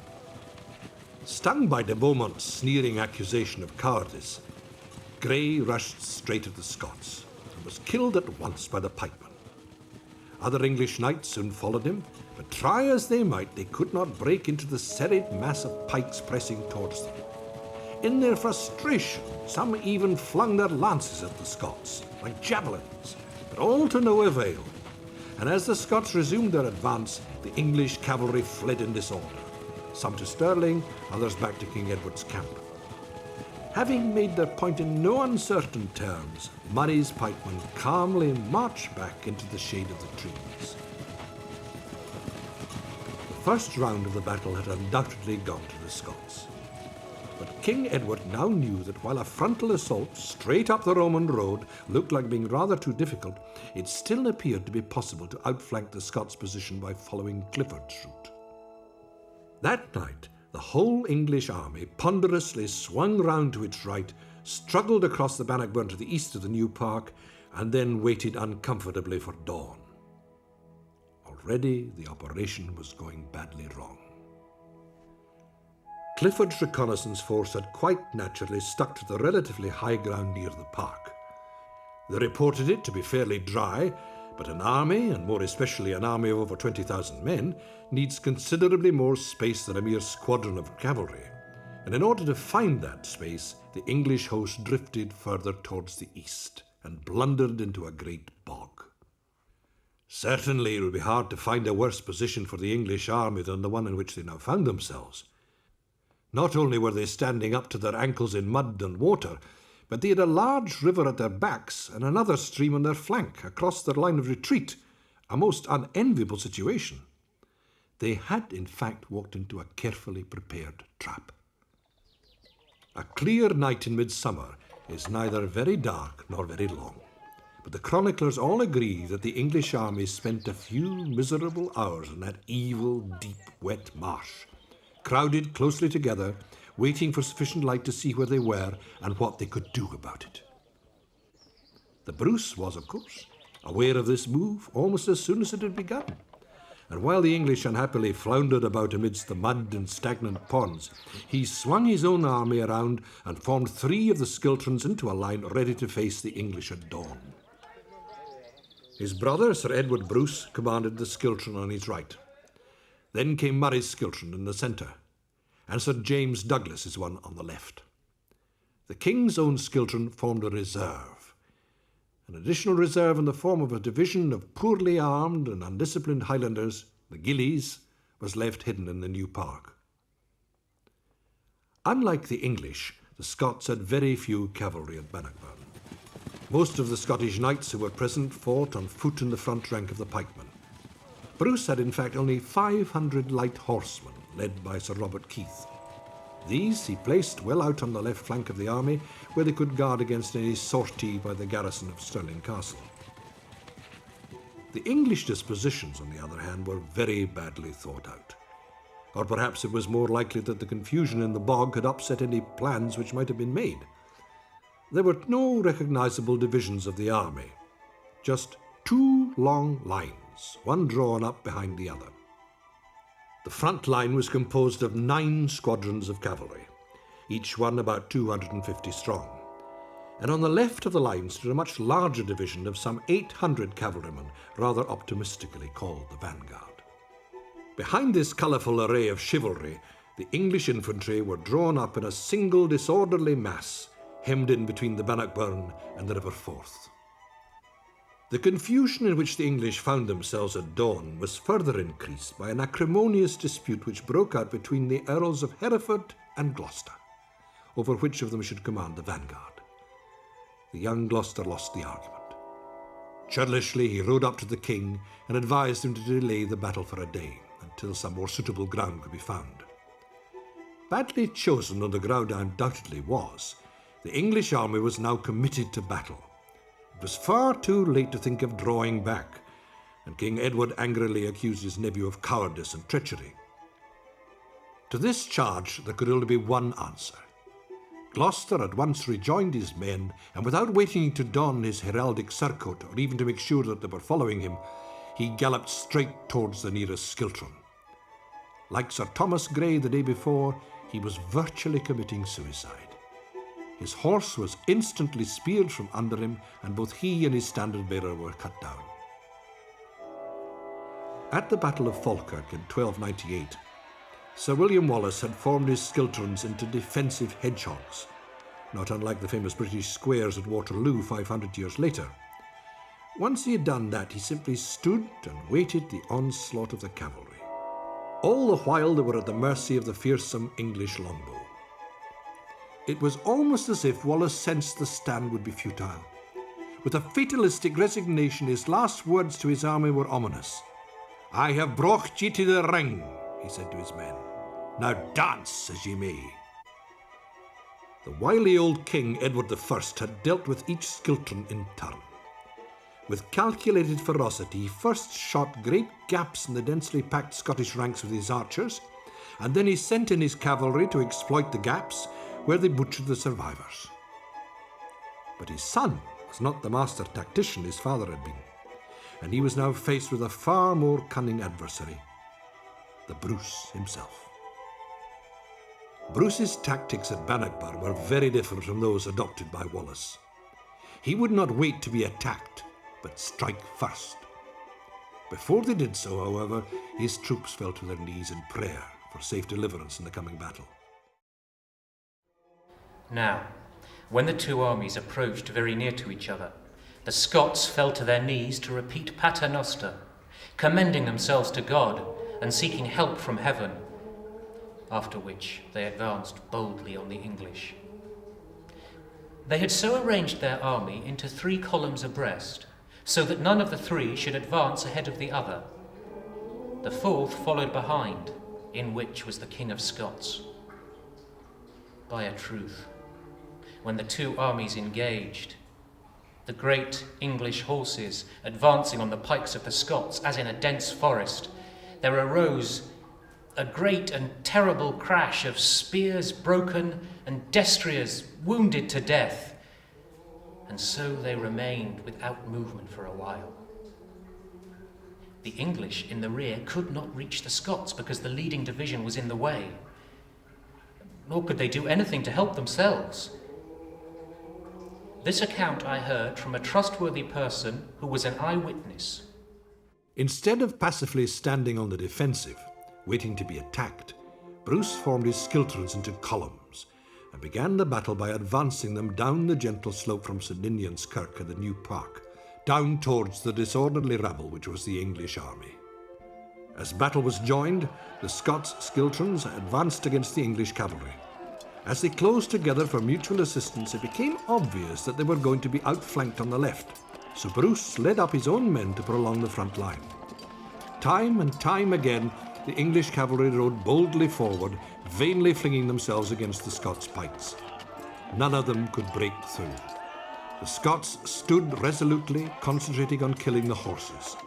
As each mailed knight fell or kicked himself clear of his dying horse, he was quickly finished off with swords or axes. John Barbour's epic poem captures something of the atmosphere of this stage in the battle. Bannockburn was no chivalrous encounter conducted between brightly caparisoned knights in a green meadow. It was no elegant tourney fought over the honour of a fair lady, but a muddy, brutal killing match in which no prisoners were taken and fine gentlemen were ruthlessly butchered by common soldiers. They laid on as men out of wet, for they wi' full stracht might hit, and wi' axes sick blows gid that they helms and heads clave, and the foes recht hardly met them and dang on doutly. With weapons that were strong as steel, there was a battle-stricken wheel. Sae great dinning were their wise a dunce as weapons upon armour stent. And so spears sae great bristling with sic thran and sic thrusting, sic gurning, groaning, sic great a noise as assail it in another, and cry its slogans on every side. Ah, it was hideous for to hear them. Behind the desperately embattled knights, the English infantry at first stood idly by, unable to intervene in the struggle. From time to time, the archers amongst them tried to provide at least some assistance by shooting over the knights' heads in the hope of dropping their shafts in among the closely packed ranks of Scots pikemen on the other side of the melee. Unfortunately, they also succeeded in shooting many of their own men in the back and were soon ordered to stop. Then some other archers, led by professional soldiers, ran out onto the right of the English line, well clear of the fighting. From this vantage point, they were able to shoot the exposed flank of the Bruce's own Skiltrum without worrying about hitting their own men. As the casualties amongst the pikemen mounted, Bruce called upon his own cavalry. There were 500 of them, not heavily armoured knights, but light horsemen, capable of moving very swiftly. The English archers had no defensive stakes to protect them, or heavy spearmen to back them up, and Sir Robert Keith's charge was completely successful. The archers were quickly scattered and cut down. The threat to the Scots flank had been averted. In the centre, the battle was going equally badly for the English. Even King Edward had to defend himself with his mace, his hands pulled and tugged at his harness. The battle had been raging for an hour now, and at this point there was an unexpected development. Bruce knew that his men would soon be tiring, but being a good general, he had kept his very last reserve for just this moment. Legend has it that the men who now suddenly appeared on the top of Coxet Hill in the New Park were camp followers. A motley and quite harmless collection of grooms, peasants, cooks and sutlers with makeshift banners. In reality, they were actually Highland clansmen or gillies. They lacked the training and discipline necessary to make good pikemen, and because they could not stand up to the English cavalry in the open, Bruce had left them hidden amongst the trees of the New Park. However, now that the knights were fully occupied in fighting the Scots pikemen, the king called the Highlanders forward. Their intervention was decisive. As the clansmen appeared on the hill above the battlefield, Bruce called out to his men, "Upon them! On them recht hardily!" And the final push began. To their dismay, the English knights saw the Scots reinforcements come flooding forward. And then the dismay turned to horror as they realized that the despised foot soldiers were actually driving them backwards, deeper into the bog. In the leading division were killed the Earl of Gloucester, Sir John Cummings, Sir Pagan de Tiptoft, Sir Edmund de Morley, and many other nobles, besides foot soldiers, who fell in great numbers. Another calamity which befell the English was that whereas earlier they had crossed a great ditch called Bannockburn into which the tide flows, when they tried to recross it in confusion, many of the nobles fell back with their horses in the crush, while others escaped with great difficulty, and many could not extricate themselves from the ditch. Thus was Bannockburn spoken about for many years in English throats. Not all of the English knights ran away, or even tried to. Sir Giles d'Argentine, an old crusader, fought his way through to King Edward's side, led him safely from the battlefield, and then, declaring, "I have never been accustomed to run," he returned to the fight and certain death. Robert the Bruce, King of Scots, had won his battle, but the killing was far from over. It is generally true to say that before the invention of gunpowder, few men were actually killed in battle. The vast majority of those who died were cut down while fleeing after the fighting had ended. This was certainly true at Bannockburn. Although many Scots pikemen were killed, mainly by English arrows, only 2 Scottish knights, Sir William de Vipon and Sir Walter Ross, were slain. As for the defeated English, so many of them were killed in trying to flee back across the Bannockburn that it was said to be possible afterwards to walk dry-shod over the corpses. The relentless pursuit went on till nightfall, which at midsummer came very late in the day. King Edward himself made first for Stirling Castle, the nearest and perhaps most obvious refuge. But the governor was already short of provisions, and pointed out to the king that he would soon be forced to surrender. Eventually, a knight was found who was able to guide King Edward round the back of the victorious Scottish army and then eastwards to Dunbar, where he found a ship to carry him back to England. Others were rather less fortunate, as the Lanercost chronicler relates. As the king and his following fled in one direction, so the Earl of Hereford, the Earl of Angus, Sir John de Seagrave, Sir Anthony de Lucy, and Sir Ingram de Umfreville, with a great crowd of knights, 600 other mounted men, and 1,000 foot, fled in another direction towards Carlisle. The Earl of Pembroke left the army on foot and saved himself with the fugitive Welsh.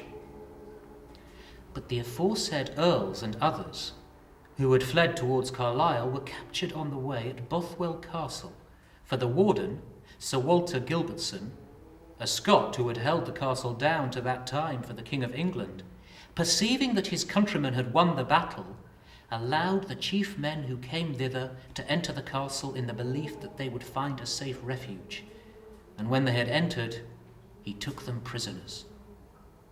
Many also were taken, wandering around the castle and hither and thither in the country, and many were killed. It was said also that certain knights were captured by women, nor did any of them get back to England save in abject confusion. After this victory, Robert the Bruce was commonly called King of Scotland by all men, because he had acquired Scotland by force of arms. Chroniclers were inclined to look for the hand of God in such a decisive victory, won against such heavy odds. It was even claimed that the English defeat was by way of divine retribution for the plundering of a monastery on the way north, but the real reasons were purely military ones. In the first place, Bruce chose his ground wisely. While his pikemen were able to operate effectively on the muddy Carsland, it was totally unsuitable for the heavy English cavalry. Although he made preparations to fight a defensive battle in the New Park if he had to, he probably intended right from the very beginning to fight the battle in the Carse if he could. Secondly, although his army was greatly outnumbered by the English one, it was much better trained. King Edward's knights were extremely brave, but undisciplined. As a result, their superior numbers were more of a handicap than an advantage. In simple terms, they all got in each other's way. Worse still, there was no effective chain of command on the English side. Not only was Bruce able to control his army, he was also able to judge when best to commit his reserves to the fighting. His own Skiltron had rescued an outflanked left wing. The dangerous threat posed by the English archers was promptly dealt with by a well-timed cavalry charge, and his final reserve, the Highland Gillies, was called forward at precisely the right psychological moment.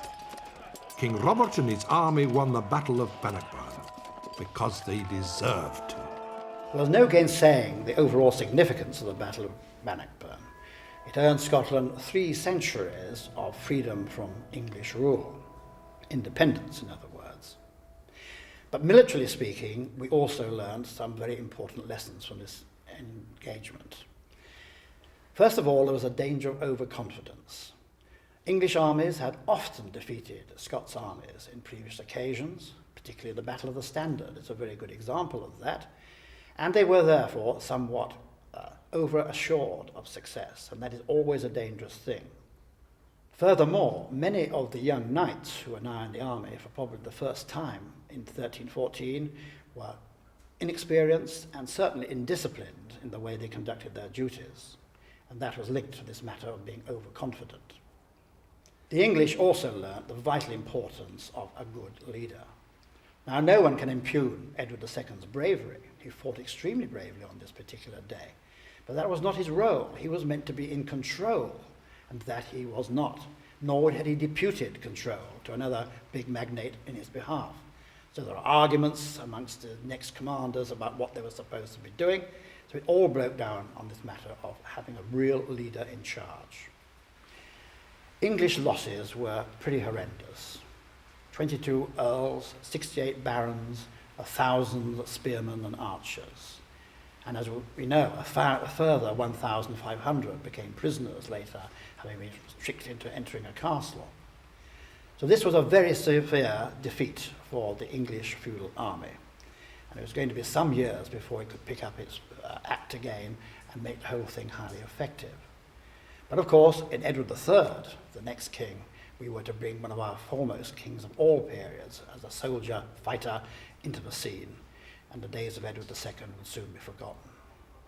Nevertheless, as the Lanercost chronicler sadly admitted, Bruce had decisively proved his right to the throne of Scotland at Bannockburn. Arguably, King Edward I had in fact been justified in considering the King of Scots to be his feudal vassal, but the long wars of independence established that the ordinary people of Scotland owed no fealty to England's king. This determination was made explicit in the Declaration of Arbroath, drawn up 6 years later in 1320. In it, Bruce's part in the struggle is fulsomely acknowledged, but it goes on to state that should he fail his people, we would instantly strive to expel him as our enemy and the betrayer of his own rights and ours, and we would choose another king to rule over us, who would be equal to the task of defence. It is the shortest paragraph in the Declaration, however, which is the most significant, and which still thunders down the centuries. For so long as 100 men remain alive, we shall never, under any condition, submit to the domination of the English. It is not for glory, or riches, or honours that we fight, but only for liberty, which no good man will consent to lose but with his life.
For hundreds of years, the two kingdoms of Scotland and England were at best uneasy neighbours and all too often enemies. Over the long centuries, countless battles were lost and won. But in the grim and bloody litany of glorious victory and bitter defeat, there is one name which resounds above all others, one battle which saw a proud Scottish king and nearly all his chief nobles, together with thousands of common pikemen, fall in bloody ruin. It was this tragic day in 1513 which inspired a haunting lament still played today over the graves of Scottish soldiers around the world.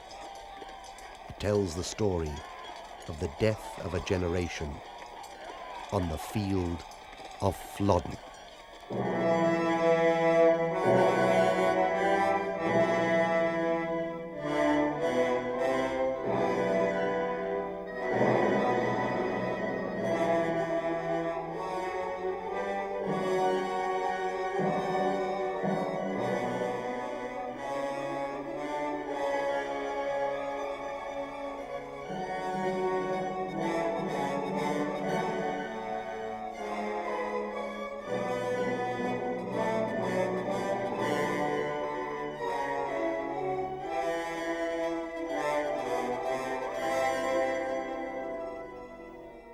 King James IV of Scotland was in many ways a typical Renaissance prince. He was an unquestioned despot who ruled his country with a firm hand, especially the turbulent borderlands between Scotland and England. Yet he was also passionately interested in the arts, literature and science. Unfortunately, like many another of his contemporaries, he was also drawn to that most destructive of sciences, war. Regrettably for James, his love of war was also shared by his brother-in-law, King Henry VIII of England. Henry was one of the greatest and most powerful sovereigns his country would ever produce. He was strong, foresighted and crafty. He was also headstrong and had many faults, but he was nobody's fool. Henry and James were related by the marriage of James to Henry's sister Margaret. This marriage had been intended to bring peace between Scotland and England. But the marriage and the blood ties it created counted for little in the face of the iron will of Henry of England and the hopelessly romantic James of Scotland. At the end of the 15th century, France had invaded Italy, beginning a series of destructive wars and effectively gaining dominance in southern Europe. To attempt to redress the balance, the Holy League had been created. This was essentially an anti-French alliance which included Venice, Spain, the Papal States and the Holy Roman Empire. In 1511, King Henry, eager for military glory, joined the Holy League. The sworn object of the League was to prevent France from dominating Europe. And faced with the addition of yet another powerful opponent in the form of England, the French king, Louis XII, looked around for some allies of his own. He did not have to look far. For centuries, Scotland and England had been at each other's throats. Many times before, in an effort to offset her weakness in terms of manpower, Scotland had allied herself with France. In 1512, Louis and James once again renewed the Auld Alliance between Scotland and France, by which each country pledged to assist the other in case of an English attack. On the face of it, Scotland had little to gain from such an alliance at this particular time. However, King James was a romantic soul, and even then his military ambitions centred around the chivalric vision of a grand crusade against the Turks, which would recapture the spirit of great crusades of earlier centuries. Despite the outmoded nature of James's goal, Louis cynically encouraged the Scots king with promises of support for this crusade once the present crisis was over. In actual fact, a desperate effort to counterbalance the increased military might of the Holy League by Louis would soon be forced to form an alliance with those very Turks whom James hoped to conquer. As a result of their new political alliance, Scotland would immediately be drawn into any war between France and England, and war with France was exactly what King Henry of England now had in mind. Despite any private reservations the French king may have harboured about James's grand crusading plans, in public he was quick to keep his pledge to support James. The ink on the new treaty was barely dry when French ships began arriving in Scottish ports carrying armour, Lansknecht pikes, gunpowder and other warlike provisions. Not for the crusade, of course, but to strengthen the Scots army for the coming war with England. By the beginning of 1513, Scotland and England were firmly locked into what could be fairly described as an arms race. There were occasional clashes at sea, but otherwise the two countries remained uneasily at peace. With his back as secure as it was ever likely to be, the warlike Henry of England eagerly wished to join with his continental allies in pursuing a war with Louis. He therefore began mobilizing his army for a campaign in France. Faced by this threat, King Louis of France mobilized his own army and now called upon his new ally, King James of Scotland, to fulfill his treaty obligations. By dragging Scotland into the war, Louis hoped to open a second front against Henry, thus dragging English troops away from France. Like the great statesman he was, Henry had laid plans for just such an eventuality. Despite having his eyes set firmly on France, Henry was always conscious of the threat from the north. He distrusted the Scots absolutely. He was well aware of what one chronicler called the old pranks of the Scots, which is ever to invade England when the king is out. He had therefore raised not one, but two English armies. One army, drawn principally from the south of England, would campaign with him in France against Louis. Before setting sail for France on the 30th of June 1513, Henry instructed the aged Earl of Surrey to organise this second army in the north of England. He left Surrey with the words, "My lord, I trust not the Scots, therefore I pray you not to be negligent of them." By the overt act of war against France, Henry had forced James's hand. To fulfil the objects of the treaty, King James ordered a full mobilization of his forces. At the same time, he formally notified King Henry that he would invade England unless the siege of Therouanne in northern France was lifted. Henry flew into an English rage at this bold request, but once he had calmed down, he refused to be intimidated. In fact, he probably relished the challenge. With the Scots mobilization scheduled to be complete by the 13th of August, the Earl of Surrey was ordered to prepare in his turn for full mobilization of the English Northern Army. Despite James's wholehearted commitment to the war with England, the mood in Scotland was less enthusiastic, and there was a strong possibility that the pleas of his nobles might dissuade James from taking up his obligations under the treaty with France. James, however, had a strong sense of duty and a highly developed personal code of honour, which he modelled upon his own vision of knightly values. Added to this, a romantic sense of chivalry was a weakness for the ladies, which was to be ruthlessly exploited by Louis. Sensing that there was a strong movement in Scotland against war with England, Louis allowed the Queen of France to write a personal letter to James, in which she begged him, as her knight, to protect her from the unwanted attentions of King Henry. With her artful letter, she enclosed a turquoise ring, and, rather more pointedly, sent 14,000 crowns to defray James's costs. James now saw himself as the champion of a fine queen in distress. Never one to withstand an appeal to his chivalry, James would listen to no man. He committed his country to war against England. The disaster of Flodden was now only weeks away. With the king away and the full might of Scotland ranged against him, the Earl of Surrey had quite a task on his hands. And it is a measure of his ability that the king felt able to entrust the safety of the realm to a man who had fought valiantly against his own father, Henry Tudor, at Bosworth Field in 1485, where Henry had won the crown of England to become Henry VII.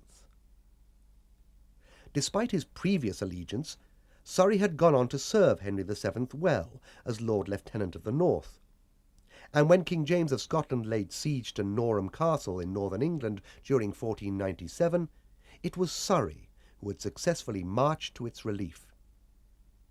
It was only natural, therefore, that he should now be called upon to face James again. The English army which Surrey led at Flodden was made up of a mixture of professional soldiers and militia. It was not a particularly modern army, and apart from its train of artillery, it was very little changed from the armies which had performed so gloriously at Agincourt and Crécy. Like those earlier armies, Surrey's force contained very few cavalrymen. During the 100 Years' War with France, the English men-at-arms, armoured knights and called sergeants had become accustomed to fighting on foot. At the heart of the army was the Earl of Surrey's personal retinue of some 500 men, chiefly drawn from his East Anglian estates. Only 43 of this total were cavalrymen, and only a single man, named Avery of Berwick, wore full armour. It was probably he who carried the royal standard. The greater part of Surrey's men were foot soldiers, making up the equivalent of a single infantry battalion, exactly 446 men and 10 officers armed either with longbows or the formidable brown bill, a vicious cross between a spear and a battle-axe. As these men were to be on royal service, many of them were given a coat in the Tudor livery, colours of white and green. It was meticulously recorded that these cost 4 shillings each. In addition to his own men, Surrey was also responsible for assembling the army's general staff and the artillery, led by the Master of the Ordnance, Sir Nicholas Appleyard. This comprised another 400 gunners, drivers, grooms and craftsmen, looking after 5 brass field guns called serpentines. These monstrous guns fired a 4 or 5 pound ball. They were backed by no fewer than 18 falcons, much lighter pieces which fired a 2 pound ball and gave murderous support to the infantry. Ironically, artillery was also the great love of the Scottish King James, and he lavished great care and attention on his artillery park, spending a huge proportion of the national wealth on his favourite toy. Despite her relative poverty, by 1513 Scotland possessed an artillery train second to none. But it was to be the English guns of the Earl of Surrey which would have the final say at Flodden. On the 21st of July 1513, the Earl of Surrey mustered his little army at Lambeth in London, and next day headed north to begin the campaign of Flodden. He reached Doncaster by the 1st of August, and from there he sent out letters to the sheriffs of the northern counties, warning them to hold their men in readiness. In the meantime, Sir William Bulmer was ordered to patrol the border with a force of mounted archers. After that, hampered by a shortage of ready money, Surrey waited at Pontefract Castle for firm news of the Scots' intentions. That news was brought by Lord Dacre, the English warden of the West March. On the 13th of August, Lord Hume, the warden of the Scottish East March, had launched a destructive raid into Northumberland, burning 7 villages and driving off a large herd of cattle and horses. The raiders were estimated to be as many as 3,000 strong. But Sir William Bulmer has successfully ambushed Hume and his raiders at a place called Millfield, near Wooler, in the north of England. The Scots were routed, and in the process Hume lost a considerable number of men, as well as his personal banner, and all of his ill-gotten plunder. Just as embarrassing was the fact that a couple of his relatives were amongst the prisoners held by the Empire. Some of those prisoners admitted to Dacre that King James definitely intended to invade England, and had assembled no less than 100,000 men for the purpose. Nevertheless, the prisoners could provide no firm word of where or when the expected invasion would come. It was even possible that a series of heavy raids was intended rather than a full-scale invasion, but they could not tell for sure. So while Lord Hume's relatives moulded in prison, Surrey waited and watched. The wily old Surrey delayed mustering his full army until he was sure the Scots army had indeed crossed the border. In those days, the business of feeding an army in the field was a Herculean task, given the primitive supply systems of the day, and bringing together a large force was not something that an experienced commander undertook lightly. Surrey's wisdom was to serve him well. Hard-riding messengers brought the news to York on the 25th of August that the Scots had not crossed the border until the 22nd of August. Only then did Surrey order a full mobilization. For all armies of this period, desertion was an extensive problem, and in addition, once an army was brought together, the men began to die in large numbers, almost immediately, from either malnourishment or the diseases which resulted from the unhygienic camp practices of the day. Smallpox and typhus were particularly virulent killers, and any army assembled in the field quickly began to disappear before the eyes of its frustrated commanders. By delaying his major muster, Surrey avoided these dangers. Surrey expected the Scots to proceed to lay siege to Berwick upon Tweed, as was their usual custom in conflicts between their countries. But he was to be deceived. Instead, they attacked the English border stronghold of Norham Castle. The governor confidently announced that he would hold out long enough for King Henry to return from France if necessary, but Surrey was taking no chances. On the 26th of August, he left York and headed north, gathering troops on the way. By the 30th of August, Surrey was at Durham, where he collected the contingents from the bishopric and the great banner of St. Cuthbert, a potent rallying symbol for the English northerners. 2 days later, Surrey was in Newcastle upon Tyne.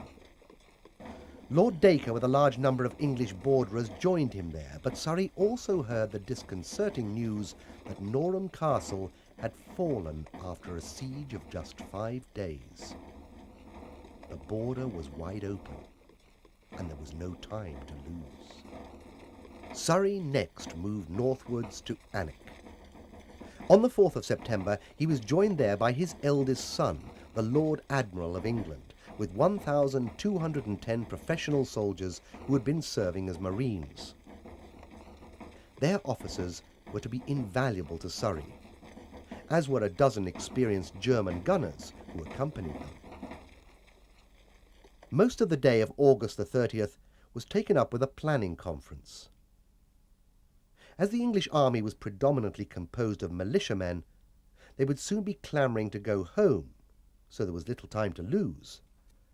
In any case, both the militia and the regulars were a considerable drain on Surrey's meagre coffers, so it obviously made sense to seek battle as soon as possible. The question was how to do it. For against all expectation, the Scots had not advanced southwards. Indeed, they had barely even crossed the border. Throughout Scotland, the mood was less than confident, and a number of seemingly supernatural portents were observed, the most famous of which was described by a Scots chronicler named Pitt Scotty. The king came to Linlithgow very sad and dolorous, making his devotion to God to send him good chance and fortune in his voyage. And there came a man of 50 years, clad in a blue gown, crying and asking for the king, saying that he desired to speak with him. Till at the last he came to the desk before him and said to him in this manner, Sir King, my mother has sent me to thee, desiring thee not to go where thou art purposed. For if thou do, thou shalt not fare well in thy journey, nor none that are with thee. Further she bade thee converse with no woman, nor use their counsel. For if thou do it, thou wilt be confounded and brought to shame. By the time this man had spoken these words to the king, the evensong was near done, and the king paused on these words, studying to give him an answer. But in the meantime, before the king's face, and in the presence of all the lords that were about him at the time, this man vanished away, as if he'd been one blink of the sun, and could no more be seen. It is perhaps doubtful whether this apparition was as supernatural as Pitt Scotty believed. It may even have been a well-managed publicity stunt arranged by the Queen. The pointed reference to the cause of a woman would certainly support that view. It did not sway James, but it certainly must have added to the unsettling tide of omens against the venture. Still, in desperation, the peace party argued Scotland's treaty obligations to France could be fulfilled by border incursions, such as Hume's ill-fated raid, which had seen his relatives captured. However, the king would have none of it, and Bulmer's victory over Hume at Millfield merely added another slight to the king's overdeveloped sense of honour. A full-scale invasion it had to be, and that required a full mobilisation of Scotland's army. Since the time of Bannockburn 200 years before, the barons, the freeholders, and the citizens of royal boroughs were obliged to muster themselves and their tenants in their best array for 40 days' military service on receipt of a writ from the king. This writ was now duly issued. The barons and freeholders were also obliged to arm and equip their men and to provide for their upkeep during those 40 days. At the end of that period, the king had either to release them and allow them to return home, or else feed and pay for them himself. This system worked well enough for the defence of the kingdom, where those raised were known as fencibles, that is, men capable of bearing arms defensible. For the defence of the realm, the system was fine, but worked less well beyond a strictly local level.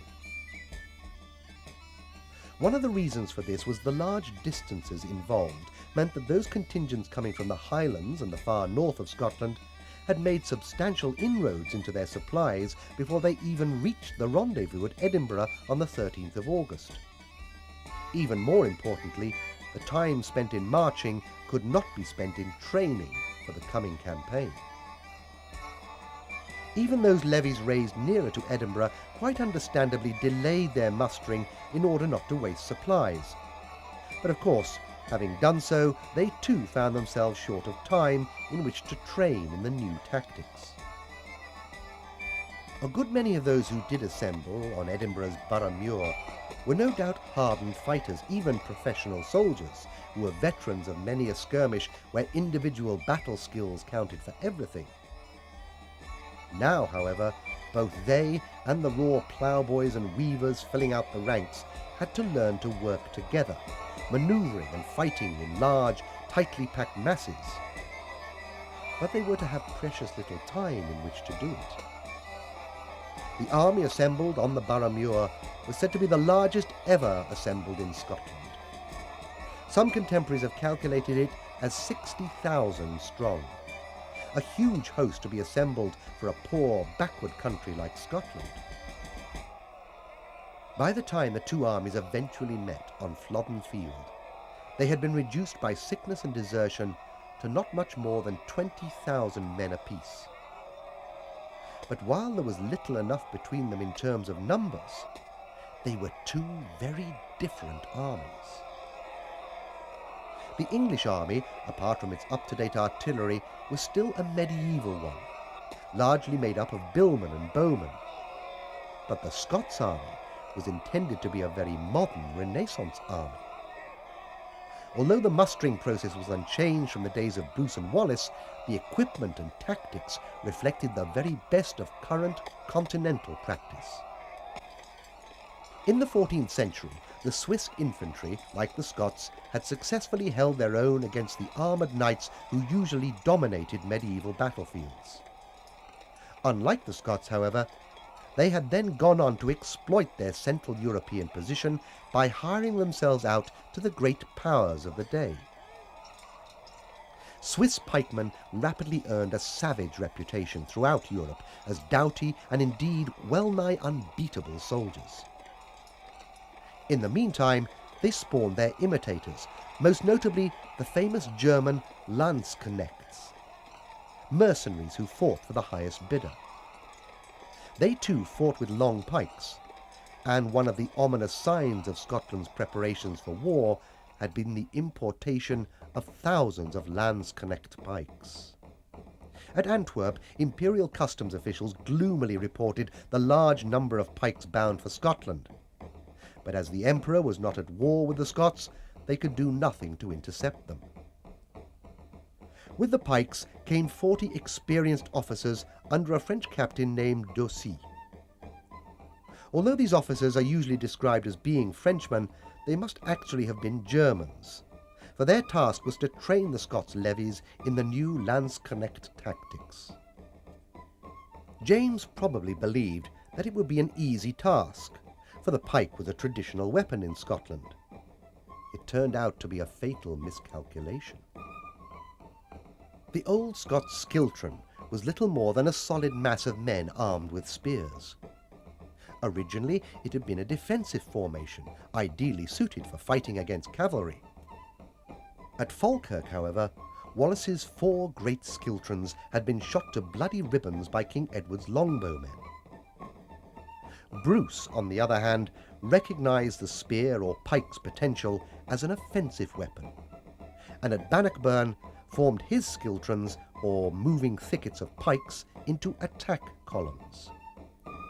This demanded considerably more expertise than simply standing fast in a defensive ring. But Bruce, crucially, had the time to train his men. Indeed, as he waited outside Stirling in the summer of 1314, he rehearsed some of the moves his army was to make in the battle. The result, of course, was a resounding victory at Bannockburn, which secured Scotland's independence for hundreds of years to come. Unfortunately, those Scots armies which later attempted to repeat the success almost invariably came to grief, because they had not had the intensive training which Bruce gave his men, nor an answer to the deadly firepower of the longbar, or latterly the arquebusier, an earlier form of musket. King James thought the answer was to adopt Landesknecht tactics, but in fact this decision merely compounded the problem. Instead of fighting in the huge unwieldy bodies of men characteristic of medieval warfare, the Landsknechts formed smaller, more manoeuvrable units. These were then able to deliver fast-moving assaults, preceded by skirmishers armed with arquebuses. The effectiveness of these tactics, however, depended very heavily upon the training and expertise of the troops involved. The Landsknechts were above all professional soldiers, and therefore well able to reach the required standard of proficiency. The Scots army, however, was effectively a conscript militia, and with only a matter of days at best in which to learn the necessary drills, it was perhaps inevitable that things would go wrong. The French commander, Audacious, and his Landsknecht captains will have been only too well aware of this, and it is likely that the apparent inaction which followed the capture of Norham Castle was a result of training in the works of the Scots army. At any rate, after the surrender of Norham on the 29th of August, the Scots made a leisurely advance southwards. The castles of Ford, Etal and Chillingham were quickly battered into submission, and then James established his army in an entrenched camp on Flodden Edge. The king was afterwards criticised by many chroniclers for apparently dallying with the Lady Heron at Ford Castle instead of striking southwards. James certainly had a reputation as a ladies' man, but the key to the question actually lies in the presence of the Landsknecht captains. The establishment of fortified camps was unprecedented in Scottish military history, but it was a well-tried Landsknecht practice. Secure in their mile-long position, the Landsknechts worked hard at preparing the raw Scots pikemen for the battle to come. There is perhaps no reason to doubt that King James, a notorious womanizer, was amorously engaged with Lady Heron, notwithstanding the dire warning of that mysterious man in blue who had appeared at Linlithgow. However, while he was thus amusing himself, the professionals were slowly licking his army into shape. The question was whether the professionals would have enough time, for Surrey needed to fight as soon as possible, and he was not about to let the opposing army slip away. On the 5th of September, Surrey sent Rouge Croix, herald to the Scots king. James, he declared, had entered England and slain English subjects without justice or reason, and he was therefore challenged to try the decision of right by force of arms before Friday next, the 9th of September. Rouge-Croix was, of course, expected to take a good look at the Scots army while he was delivering the message and waiting for any reply. Such genteel spying was an accepted aspect of the herald's role, providing it was not too blatant. And Surrey anticipated a return visit in due course from one of the Scots heralds.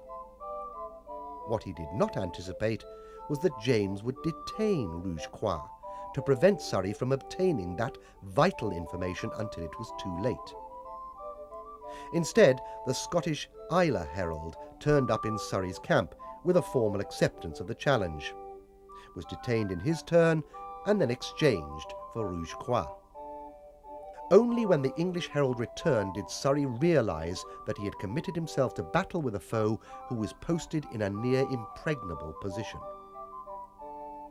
An immediate demand that the Scots should descend and meet the English on the open plain of Millfield was treated with contempt, and Surrey therefore found himself in an awkward position. The English army was already running very short of provisions. They'd even run out of beer, and in a few days they would have to disband for want of food. Surrey needed to fight while he still had an army, but attempting to storm a fortified hilltop position was out of the question. He had counted on meeting the Scots in the open field, not 500 feet up on Flodden Edge. The only conceivable approach was from the southeast, along the flat ground between the foot of Flodden Hill and the River Till, a narrow and dangerous defile, sure to be swept by the Scottish artillery. The situation was gloomily described by one of the Northumbrians serving under Lord Dacre. My Lord Surrey removed 6 miles to a field called Waller Hall, within 3 miles of the King of Scots, where, as every man might see, the said King of Scots did lie with his army upon an high hill in the edge of Cheviot, within 2 miles of Scotland, enclosed on 3 sides by 3 great mountains, so there was no entry or passage unto him, but one way, where was laid marvellous and great ordnance of guns. Seeing that the King of Scots continued in the mountains, he sent unto him Rouge-Croix, pursuivant of arms, and required that he came down into the plain of Millfield, where there was convenient ground for the coming together of 2 armies, or to a ground nearby called Flodden. At this, the king waxed angry with my lord, and would not speak with Rouge-Croix, but had his message by report, and sent reply by a gentleman in these terms: The king, my master, wills that ye show to the Earl of Surrey that it beseemeth him not, being an earl, so largely to attempt a great prince. His grace will take and hold his ground and field at his own pleasure, and not at the assigning of the Earl of Surrey. Unwilling to admit defeat without a blow having been struck, Surrey now resolved to try and manoeuvre the Scots out of their position. In so doing, he was running a terrible risk. His plan was to march around the eastern flank of the Scots' position and take up a position between Flodden Edge and the Scottish border. If his communications with Scotland were thus cut, the king might then be compelled to come down and give battle. However, such a flank march in the presence of a watchful enemy might easily come to grief, and if the expected battle went badly, the remains of Surrey's army would be trapped between the victorious Scots and the River Tweed. Nevertheless, Surrey considered that he had no choice, and on the 8th he moved his hungry army from Wooler to Barmore Wood, facing the east end of the Scottish position. It was a short march of only 2 miles, but it brought his army into its jumping-off point. My Lord Surrey marched the 8th day of September, being Our Lady's Day, the Nativity, and passed over the waters of Till, and lodged that night under a woodside called Barnmore Wood, directly against the king and his army, albeit there was a hill between the two hosts for avoiding the danger of gunshot, and notwithstanding that for 4 or 5 days before there had been little or no wine, ale, nor beer for the people to refresh themselves with, and the whole army, for the most part, was enforced and constrained to drink water for the same time and season, with no comfort or trust of relief in that behalf. My Earl of Surrey and the army, the danger and the want of drink notwithstanding, courageously advanced forward to get between the King of Scots and his realm of Scotland. That night, Surrey issued his final orders. The vanguard and the artillery, led by his son the Lord Admiral, was to move northwards and cross the River Till by Twizel Bridge, while Surrey himself led the remainder over the river by a ford at Milford. Next morning, having eaten the last of their rations, they set off at 5 o'clock. The northward move appears to have taken the Scots by surprise. The border reivers, who were acting as scouts, were off raiding villages to the south, and suddenly, at this critical point, King James and his officers were blind. What was Surrey up to? One possibility was that he was simply moving towards Berwick in order to obtain supplies and establish a shorter line of communications. More worryingly, however, he might just as easily be intent on invading Scotland. This, however, could be discounted. The Scots were well aware of the parlous state of Surrey's forces. The northwards move must still therefore be aimed at bringing about a battle on the 9th. But instead of launching a suicidal frontal assault, he was intending to attack the Scots' position from behind. This assessment was agreed by one Giles Musgrave, an English outlaw acting as a guide for King James. He pointed out that Surrey was almost certainly intending to seize Braxton Hill, the more northerly of the 3 protecting James's position.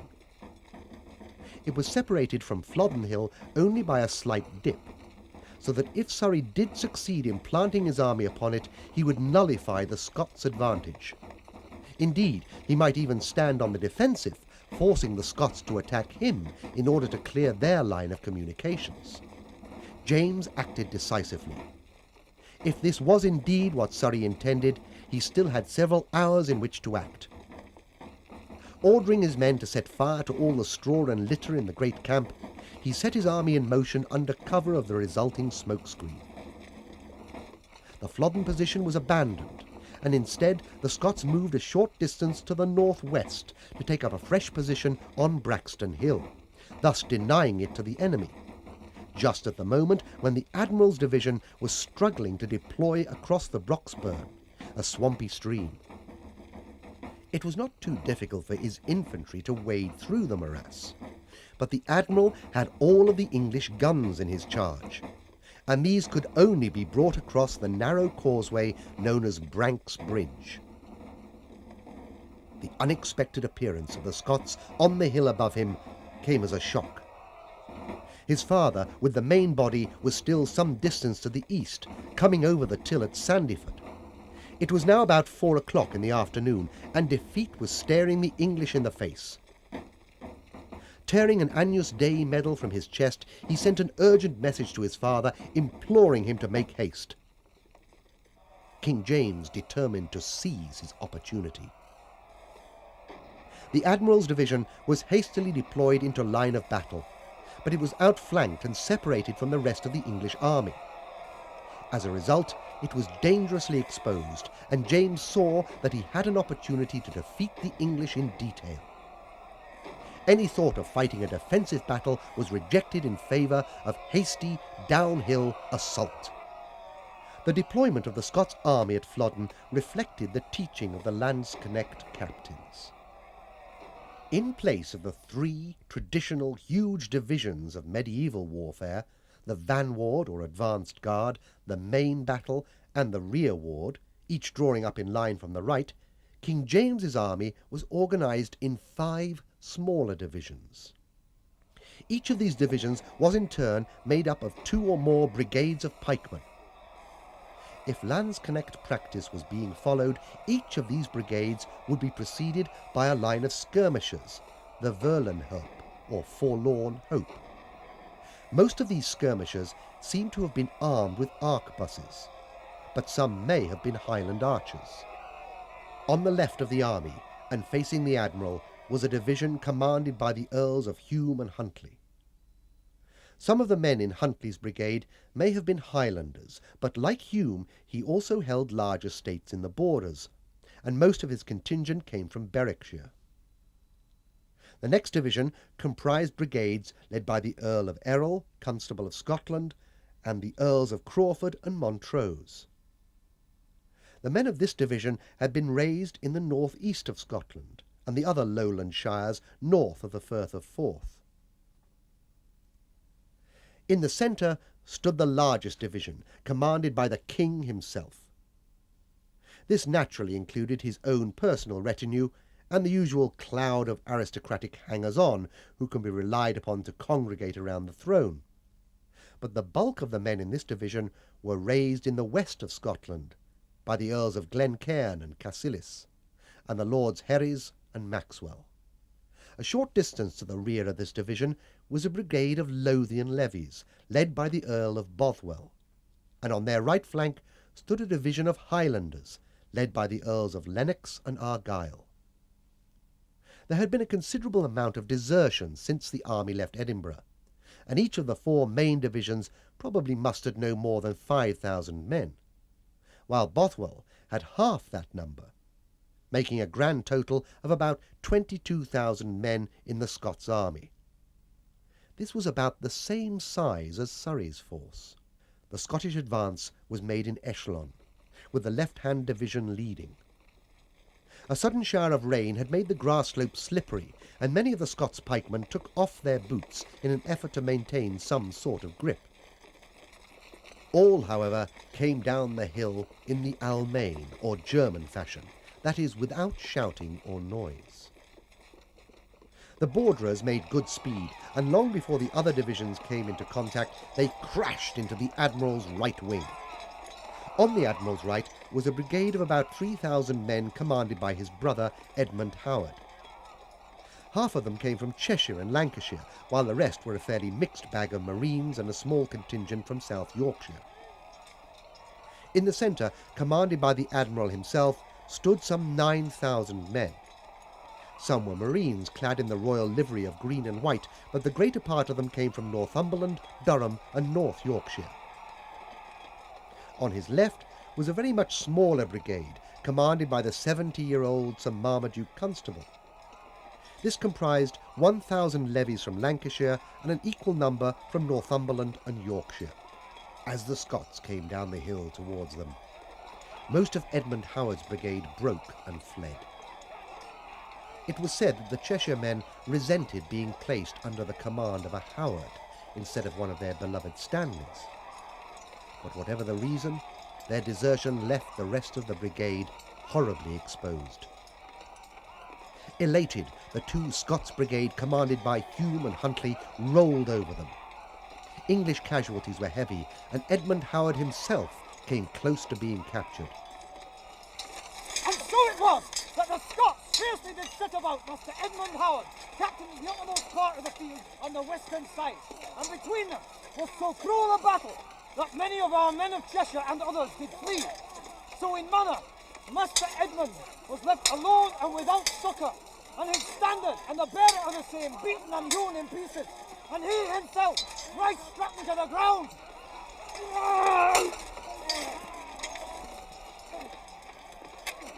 Howbeit, like a courageous and hardy, lusty young gentleman, he recovered again and fought hand to hand with one Sir Davy Hume and slew him with his own hand.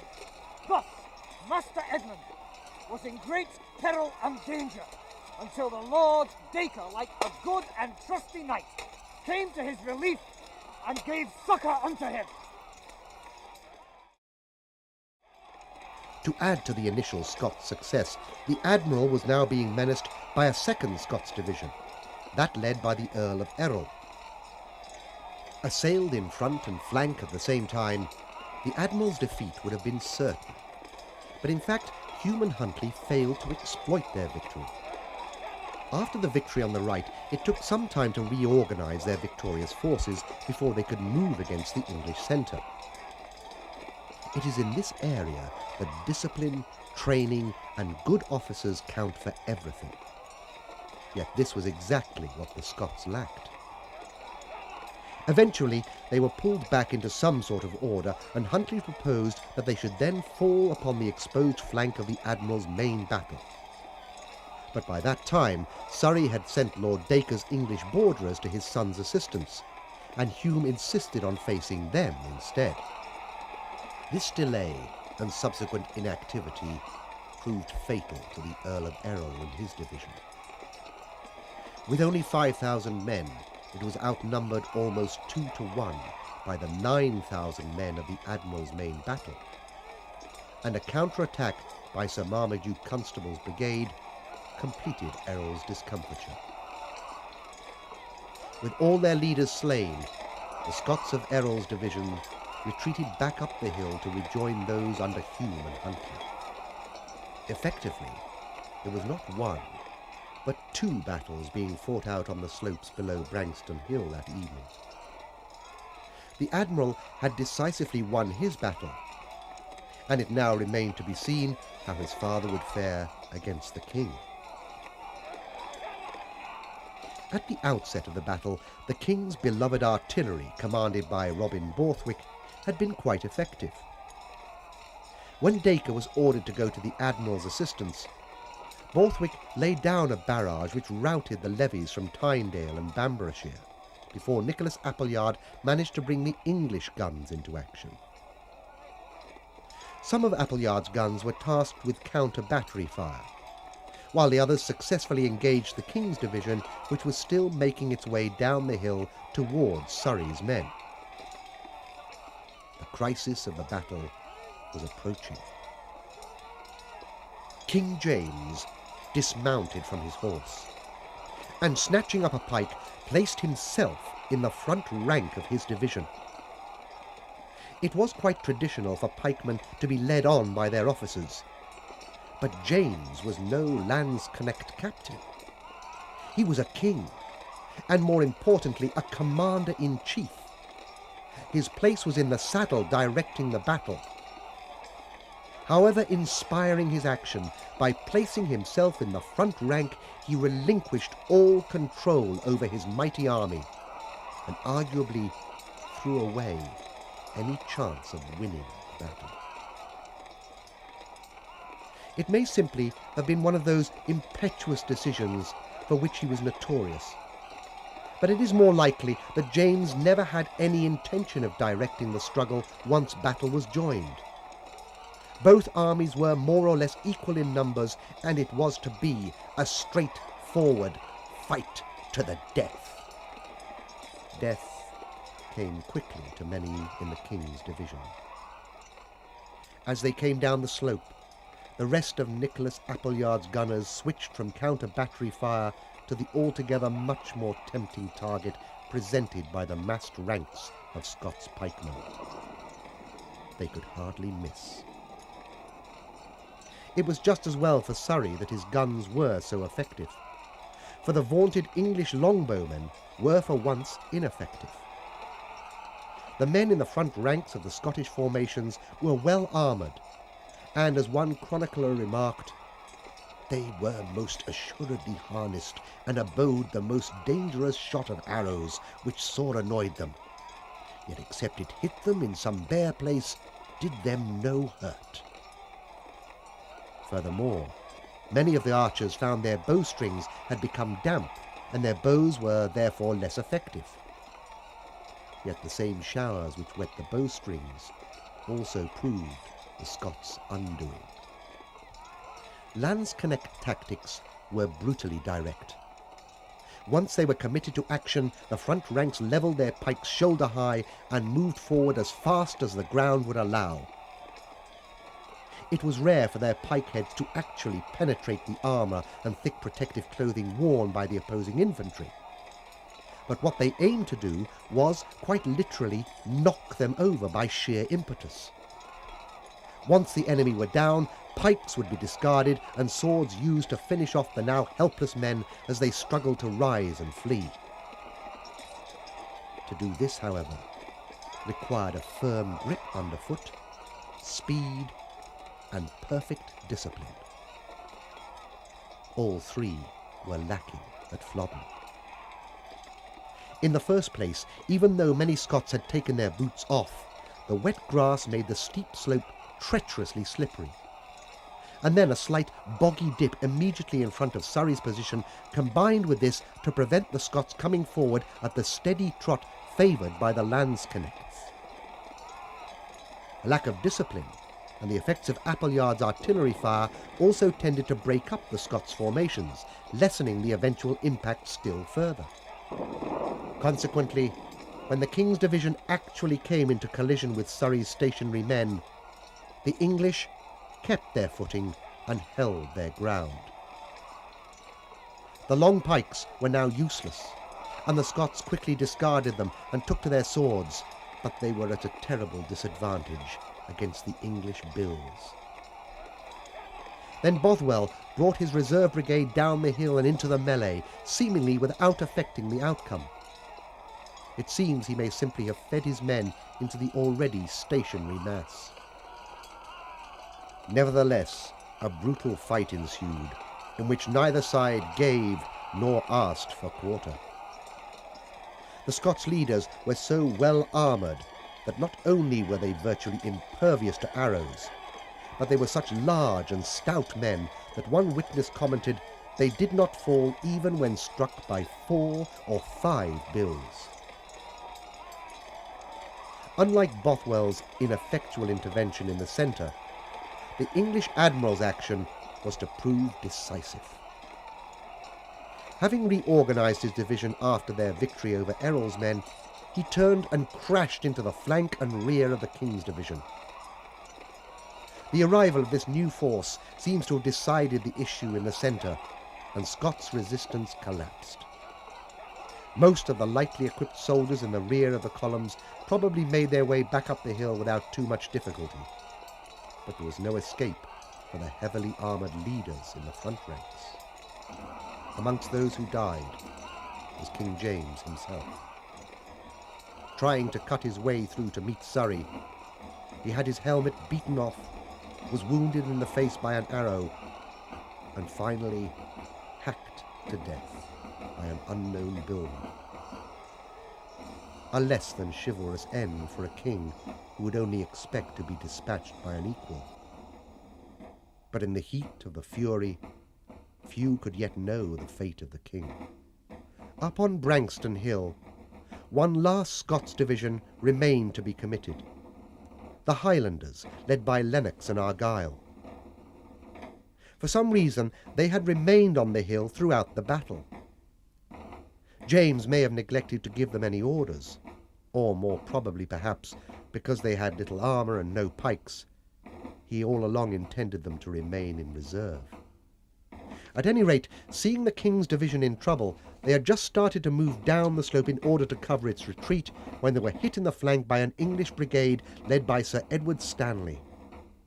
Scrambling up the side of the hill unseen, Stanley's archers poured a hasty volley into the unsuspecting Highlanders.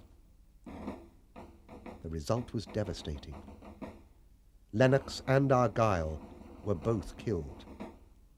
The Highlanders made a half-hearted attempt to counter-attack, but were then driven pell-mell down the hill and across the ground where the King's division had just been beaten. Surrey's men were in no condition to intercept them, however, and the survivors got clean away when their pursuers fell to plundering the dead. Night was falling by now, and both armies wearily withdrew to their original positions. Surrey, falling back on Barmore, knew that he had won the battle, and may even have known that the King of the Scots was dead. But neither he nor his army were in any condition to finish the job by taking on Hume and Huntley's unbeaten brigades. Surrey's victory had been dearly bought, and if his payrolls are reliable, some 1,500 of his men died at Flodden, besides as many more who had run away when the right wing collapsed. Furthermore, the survivors who had marched all day and fought well into the night were still desperately short of supplies, and when they reached Barmore village, they were disgusted to find their own camp plundered by those men who had earlier run away.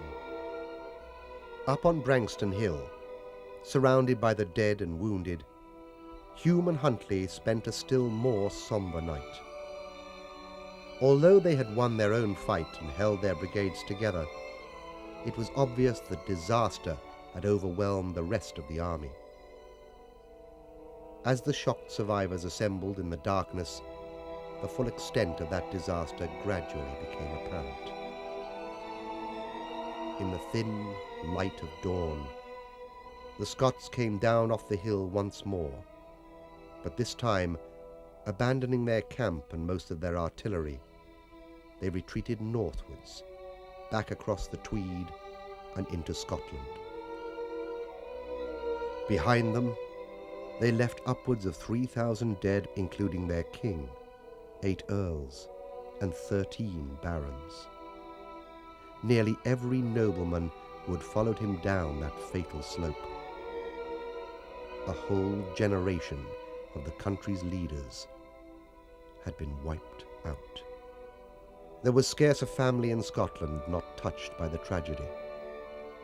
One man had 7 sons slain at Flodden. As they awaited news in Edinburgh, a terrible wailing rose from the streets as the women's folk looked for a sign of departed sons and husbands. So terrible were their cries that a proclamation was passed which read, "All women are to pass to their labours, and not be seen upon the gate, clamouring and crying, under pain of banishment from the city." In her palace at Linlithgow, Queen Margaret and her infant son waited for news in the high tower which to this day has been known as Queen Margaret's Tower. Eventually, a worn-out messenger arrived in Edinburgh, nearly dead with fatigue. He carried the terrible news. "The king is slain, and with him the flower of Scotland."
Early on the morning of the 16th of April, 1746, a British army began striking camp at Nairn in the north of Scotland.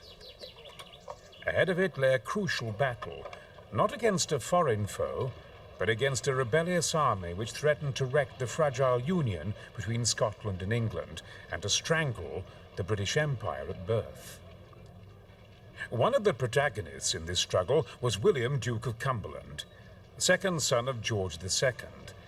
The other was his cousin, the young pretender, Charles Edward Stuart, better known as Bonnie Prince Charlie. They were to meet on Culloden Moor.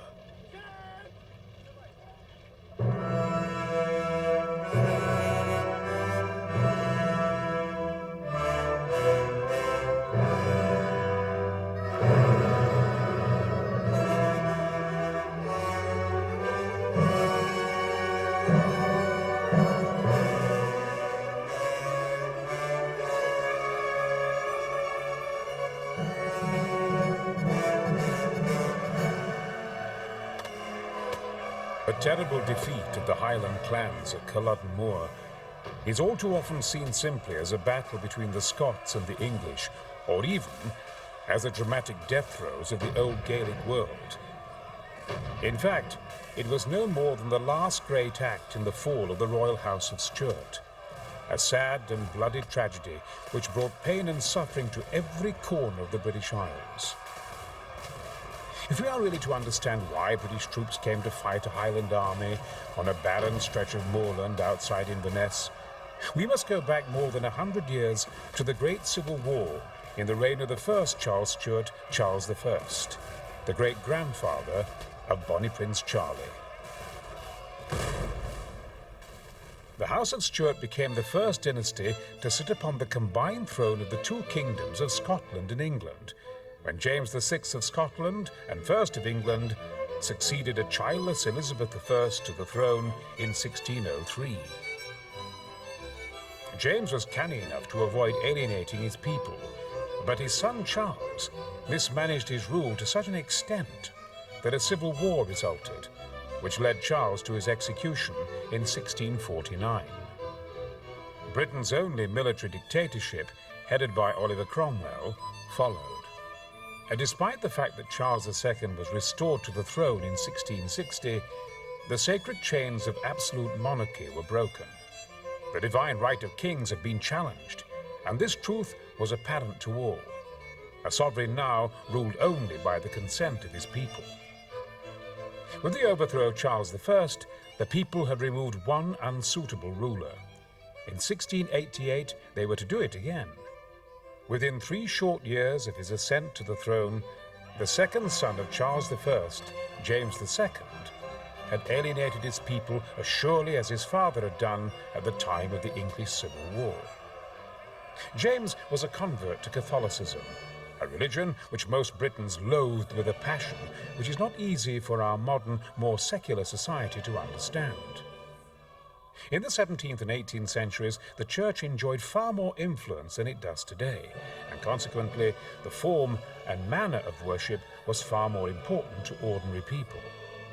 Scotland and England were both overwhelmingly Protestant. The older Catholic religion survived in only small pockets in the north of England and around the Gaelic fringes of Scotland and Ireland. Catholics in general were feared and distrusted, and a Catholic king was therefore regarded with great suspicion.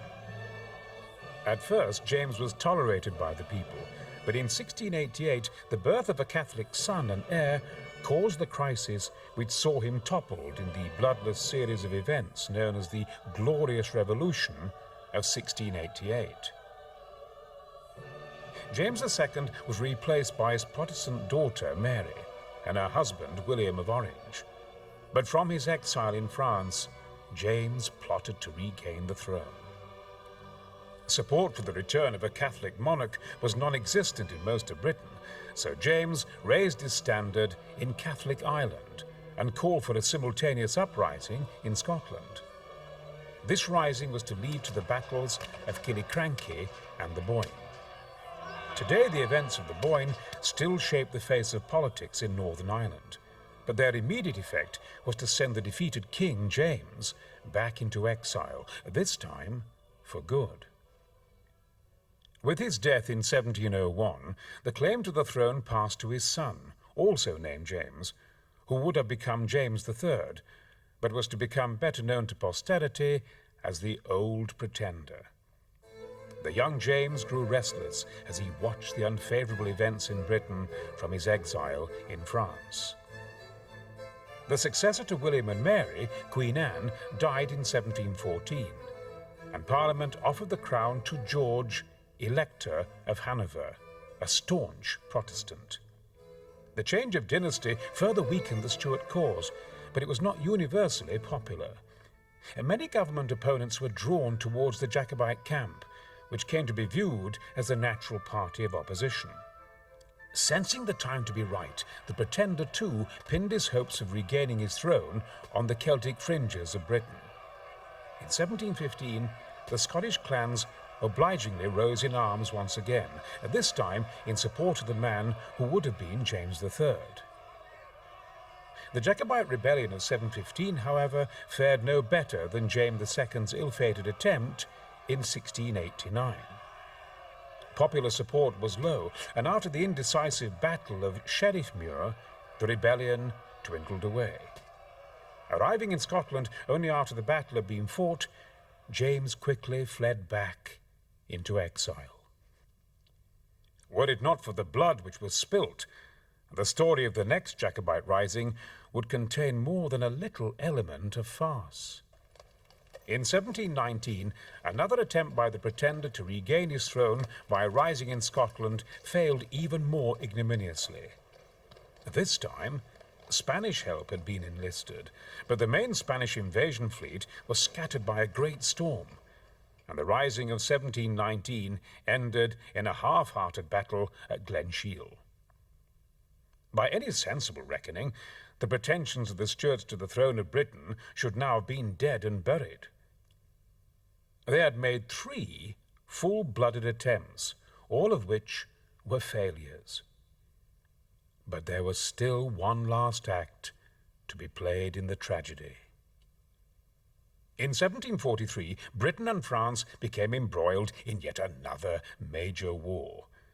Despite all their previous experiences, the Jacobites had long been planning another rising. This time, the French agreed to help, seeking to destabilize Britain at home. Now nearly 60 years of age, the old Pretender sensibly passed up the prospect of a further forlorn attempt at a prize which was obviously well beyond his reach. However, French military help was promised. So his son, the 25-year-old Prince Charles, with the rashness of youth, was prepared to stake everything on one last throw of the dice. In an eerie echo of the storm which had wrecked the Spanish fleet gathered to support his father in 1719, a second storm now wrecked the French invasion fleet, which had been assembled to assist the prince's cause in 1744. But Charles Edward Stuart was clearly no respecter of omens, and undaunted by the loss of his fleet, he decided to carry on and lead an uprising without substantial French military help.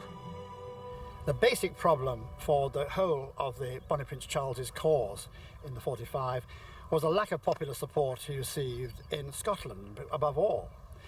It is not always realised only 6 clans actually rallied to him. The rest either stayed passive or rallied to the government. And when he got down into England, it was much the same. Although there were plenty of Jacobite sympathisers in England, except at Manchester, there was no sign of real rallying to his cause. So it is that the failure to really inspire a widespread movement, I think, made it impossible for him to win in the long term. Bonnie Prince Charlie, of course, inherited certain traits from his ancestors. Both Charles I and James II, for example, were absolutely pig-headed and stubborn as mules. And I think we have to say that Bonnie Prince Charlie was that as well, at several times in this adventure. The other side of the coin is, of course, that the King George II was very popular at this period. He'd been the last King of England ever to serve on the battlefield at the Battle of Dettingen in 1743. He spoke English, which his father, George I, had never done. And there's no doubt he was a popular monarch. So once again, there was no appeal against an unpopular foreign ruler to be background for the Jacobite cause. Charles and a handful of companions sailed in just 2 ships, but yet more ill luck followed in his wake. 100 miles west of Cornwall, they were intercepted by HMS Lion. In a 5-hour battle, the Lion and the larger of Charles' 2 ships, the Elizabeth, were reduced to little more than floating wrecks. Needless to say, the Elizabeth carried the bulk of the arms for the planned rising. As she limped back to a French harbour, the young Pretender must have felt more exposed than ever. If his resolve was tested by the loss of the Elizabeth and her vital cargo, it was strained to breaking point by his reception in Scotland. Landing with only 7 companions at Arisaig, on the west coast of Scotland, the prince did not give the appearance of a man about to lead a triumphant crusade. The clan chiefs had agreed to support a rising in the belief that they would be assisting an invasion by French regular troops. In fact, the prince had landed amongst them without a single French grenadier at his back. Now that it was obvious that the entire burden of the venture would fall upon the Highland clans, a number of the most influential chiefs wisely withdrew their support. A shrewder man might have abandoned the scheme at that point, but undaunted and with the flawed judgment which typified the House of Stuart, the young pretender soldiered on. Here at Glenfinnan, on the 19th of August 1745, his standard was raised, more in hope than expectation. Much against their better judgment, Cameron of Lochiel and the MacDonalds of Glengarry, Keppoch and Clanranald brought in their followers. The 45 had begun. Once raised, this small army marched on Edinburgh. As they marched southwards, additional numbers came in, and one of those who joined them was an Edinburgh merchant's son, a well-connected man named James Johnson. As soon as the news of the Prince's landing was confirmed at Edinburgh, I immediately repaired to the house of Lord Rollo, the father-in-law of my sister, there to await the arrival of the Prince at Perth. And on the 6th of September I left it, accompanied by the two Misses Rollo, who presented me to their relations, the Duke of Perth and Lord George Murray. On my arrival, I was greatly surprised to find so few followers with the Prince, as public report at Edinburgh had increased them to a prodigious number. The Prince appointed Lord George and the Duke of Perth as his lieutenant generals. Lord George proposed that I should be his aide-de-camp, which proposal I accepted and began immediately to enter on the exercise of the duties attached to the situation. Night and day, my occupations were incessant, and I could scarcely find the time to sleep 2 hours in the 24. The Jacobites whom Johnson joined were often referred to as the Highland Army, and the majority of them wore Highland clothes, whether they spoke the Gaelic or not. Most Highlanders joined in the rebellion because they had been ordered to do so by their clan chiefs. Some came willingly, but others had to be forced out under the threat of having their homes burnt and their cattle taken. A clan chief exercised a frightening authority over his tenants and followers. He expected, and usually got, absolute obedience. One of those forced out was a carpenter from near Drumnadrochit, named Andrew Urquhart, who later gave this testimony at his trial. Master Hoshich Cogich Culloden, and ik dol ni go laslach Gary. Agus ní sé go dúne Glen Urquhart, gus in nígach iad cólarish a habos gan a Francia, and ik fugin Johnach, ag va tor nach roch, gus an grauch a gau rish a Kionark, gelaf lach Gary roke you. Hunig me dúne gur hoorder fallaf, agus a gra gummiarlach bas a huich. Naïve a hoort stiach giana Kionark, hure bule, was stoken gunna an log hon talave, agus lon falla. At first, the Jacobites could muster only some 1,200 men, but their support was growing. The commander of the British troops in Scotland, General Sir John Cope, therefore took a difficult decision. He had two choices. Either he could stand fast and defend the line of the Forth, as the Duke of Argyll had done against the Jacobites in 1715, or he could march into the Highlands to nip the rebellion in the bud, as General Whiteman had done in 1719. The first option was out of the question. It meant abandoning most of Scotland to the Jacobites, and the rising might then take months to suppress. Cope therefore marched northwards, hoping to enlist the support of the Protestant Highland clans, who were sympathetic to the government. To his dismay, he found none of the pro-government clans were willing to support him. Although the vast majority of the Scottish population were opposed to the Jacobites, they were indifferent in the matter of actually taking up arms against them. So with the Jacobites rapidly gaining strength, Cope was forced to turn aside rather than risk a battle. He therefore made for Aberdeen. With Cope out of the way, the road to the south now lay open, and the Jacobites raced southwards to Edinburgh, which they captured on the 17th of September. Edinburgh had once been known as the Geneva of the North, and one English observer, a member of the Privy Council named Stephen Poyntz, commented upon its fall with some astonishment. That a nation like Scotland, which makes a strict profession of the Protestant religion and values itself on respecting the sanctity of an oath, should suffer the pretender's son with a handful of rabble to walk the Protestant succession out of the kingdom without lifting up a single weapon or hand against him, is astonishing to the last degree, and fills one with dreadful apprehension for the behaviour of England. Had the town of Edinburgh made good the profession of their address, they might easily have destroyed such an undisciplined crew from the windows of their high stone houses. But how far it may now be in Sir John Cope's power to dislodge them, or how far it may be practicable for him with his handful of men to engage them now they are strengthened, I tremble to think.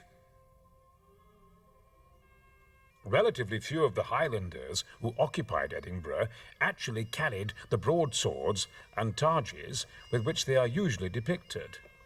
Broadswords were expensive, and generally speaking, only the Highland gentlemen in the front ranks carried them. The first Jacobite forces were very makeshift in character. Patrick Crichton, an Edinburgh burgess, recalled the Jacobites, whom he had seen during the occupation of Edinburgh. I entered the town by the Bristol port, which I saw to my indignation in the keeping of these caterpillars. A boy stood with a rusty drawn sword, and two fellows with things like guns of the 16th century sat on each side of the entry to the poorhouse, and these were catching the vermin from the lurking places about their plaids and throwing them away. I said to Mr. Jardine, Minister of Liberton, "Are these the scoundrels who have surprised Edinburgh by treachery?" He answered, "I'd rather seen it in the hands of Frenchmen, but the devil and the deep sea are both as bad." The officers with their troops in rank and file marched from the Parliament Close down to the cross with their bagpipes and their lousy crew, and they made a circle around it. I observed their arms. There were guns of different sizes, and some of enormous length, some with butts turned up like a herring's tail, some tied with pack thread to the stock, and some matchlocks. Some had swords instead of guns, one or two had pitchforks, and some bits of scythes upon pole with a hook, and some old Lochaber axes. As the Jacobites settled down to the occupation of the capital, General Cope had meanwhile found enough shipping to take his army south by sea. He had hoped to retake Edinburgh, but instead his troops were surprised and routed by the Highland army in less than 10 minutes at the Battle of Prestonpans, early on the morning of the 21st of September, 1745. Scotland was now secure, and Charles' father was proclaimed James VIII of Scotland. But at this moment of triumph, the first signs of dissent began to appear in the ranks of the Highland army. They had won Scotland for the Stuarts, and many felt they had discharged their obligation to the prince, and accordingly quit the ranks to head home. However, Charles Edward Stuart had his sights firmly set on the English throne as well. Still unsupported by French troops, he viewed his island army as the only option for regaining that throne too. But even the prince himself must have suspected its unsuitability for the job. Nonetheless, the news of the easy victory at Prestonpans swelled the Jacobite ranks, and within a month, the Jacobite army mustered over 5,000 men. Against the express wishes of many of the Highland chiefs, on the 1st of November 1745, Edinburgh was abandoned, and the invasion of England began. The invasion progressed rapidly, and the Jacobites were soon in control of Manchester. The youthful Duke of Cumberland, with a substantial field army, tried to intercept the Jacobites near Lichfield, but they slipped by him, and by the 4th of December were at Derby, only 127 miles from London. Panic swept the capital, and there was a run on the Bank of England. The mood of desperation and spreading terror was captured by Hogarth in this famous scene. Londoners may have been terrified, but the French were delighted with the news from England. Hasty orders were given to mount a force to send across the Channel to assist the Jacobites. However, some French generals argued that the troops should go to Flanders to fight the British army there instead. Although some French regulars would ultimately be sent to help the Jacobites, they would not arrive for some time. While the French prevaricated, the Jacobite army halted at Derby. There, the young pretender and his officers argued for 2 days about what to do next. Charles was for pushing on to London, but the others disagreed. They pointed out that the French had still not landed, and that crucially there was no sign of real support from the English population. A rational man could see that they could not possibly hope to capture London, a city of 1 million inhabitants with just 5,000 men. In the end, Charles had to accept their decision. But he evermore considered himself betrayed by the Highlanders, and increasingly relied upon his Irish Quartermaster General, John William O'Sullivan, in preference to the Highland chiefs, represented by Lord George Murray. The problems of the Highland High Command really split down into two. First of all, there's the Prince himself.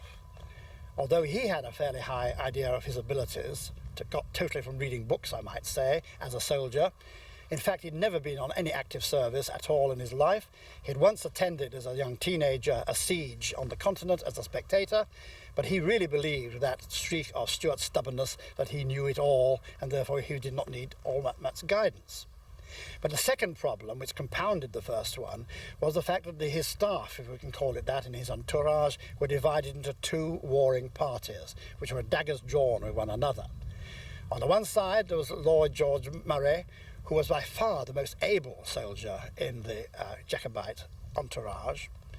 And then there was, of course, O'Sullivan, the famous quartermaster general of the army, who in the end Prince Charles decided to favour, because he talks more and more from Derby onwards about treachery, how he's being betrayed by both the English and above all the Scots, not rising in big enough numbers. So he tended to swing behind this rather inadequate person who was not a good quartermaster general, never mind a strategist, who was of course in exile like he had been himself.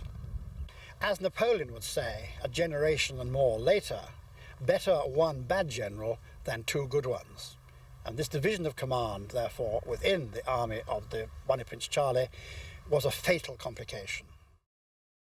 With the fateful decision to turn north, although few could have known it, the Jacobite cause had reached its high water mark. On the 6th of December, the army turned around and began retreating northwards. Still expecting the Jacobites to move on London, Cumberland had planned to fight them near Coventry, and he was taken completely by surprise by the sudden change of direction. So the Highland army had almost reached Scotland before he managed to re-establish contact. But just as Cumberland reached the Jacobite forces, a false report of a French invasion sent him scurrying southwards toward London again. Unhindered for the moment, the Jacobites made for Glasgow, and there laid siege to Stirling Castle. General Henry Hawley attempted to relieve the garrison, but he was defeated in a hard-fought battle outside Falkirk on the 17th of January.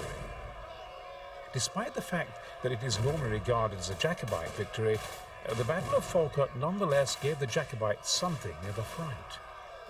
While most of Hawley's army ran away, some government regiments, for the first time in the rebellion, stood firm against the Highlanders, who faltered in the face of their resistance. By now, a small contingent of French regulars had finally arrived in Scotland to assist the Jacobites, and it was this detachment which saw off the government troops and thus won the battle for Charles. Unfortunately, these were the only French troops to be sent to assist the 45. The French invasion had again been called off, and the Duke of Cumberland hurried north again to take over Hawley's defeated army.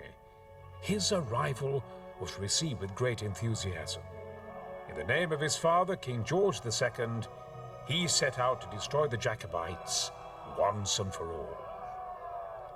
All of the predictions that the rising was bound to fail without French help were now coming true. Rather than risk another battle, the prince bowed to pressure from the Highland chiefs, and the Jacobites retreated northwards to Inverness. Cumberland pursued them slowly, halting for a month at Aberdeen. But on the 8th of April, he left the borough, and within 6 days was at Nairn, only a few miles short of the Jacobite headquarters at Inverness. The speed of Cumberland's sudden advance caught the Jacobites by surprise. Although many of their best men were away, there was no real option left but to fight. So on the morning of the 14th of April, 1746, they marched out from Inverness, prepared to take up their battle positions on Culloden Moor. But the government army did not appear that day, nor the next. The 15th of April was Cumberland's birthday, and to celebrate, he gave his army a day's rest at Nairn, before committing them to the battle on the 16th. On the 15th of April, while the Jacobites waited in vain for the British army to advance, they hatched a desperate plan. The Jacobite leaders supposed that as his men were celebrating the Duke's birthday, they were likely, as Lord George put it, to be drunk as beggars. They therefore agreed the ill-fated plan to secretly advance on Cumberland's army by night and mount a dawn attack on the sleeping camp. This was to result in the infamous all-night march, which preceded the Battle of Culloden. About 8 p.m. on the night of April the 15th, the whole Jacobite army set off, hoping to surprise the government camp at Nairn, 8 miles distant. But by the first light, they were still 2 miles short of their objective, and it was clear that the British army would be ready and waiting for them in broad daylight. Lord George Murray therefore abandoned the attempt and ordered his men back to Culloden. The prince was furious, but there was nothing to be done. After a night spent blundering around in the darkness, all that had been achieved was to exhaust his men on the eve of their greatest trial. Worse still, the Jacobites' makeshift supply system couldn't provide food for the returning army. Dispirited, tired and hungry, large numbers wandered off in the vain hope of finding some food, while others simply sought to sleep. For many, it would be their last.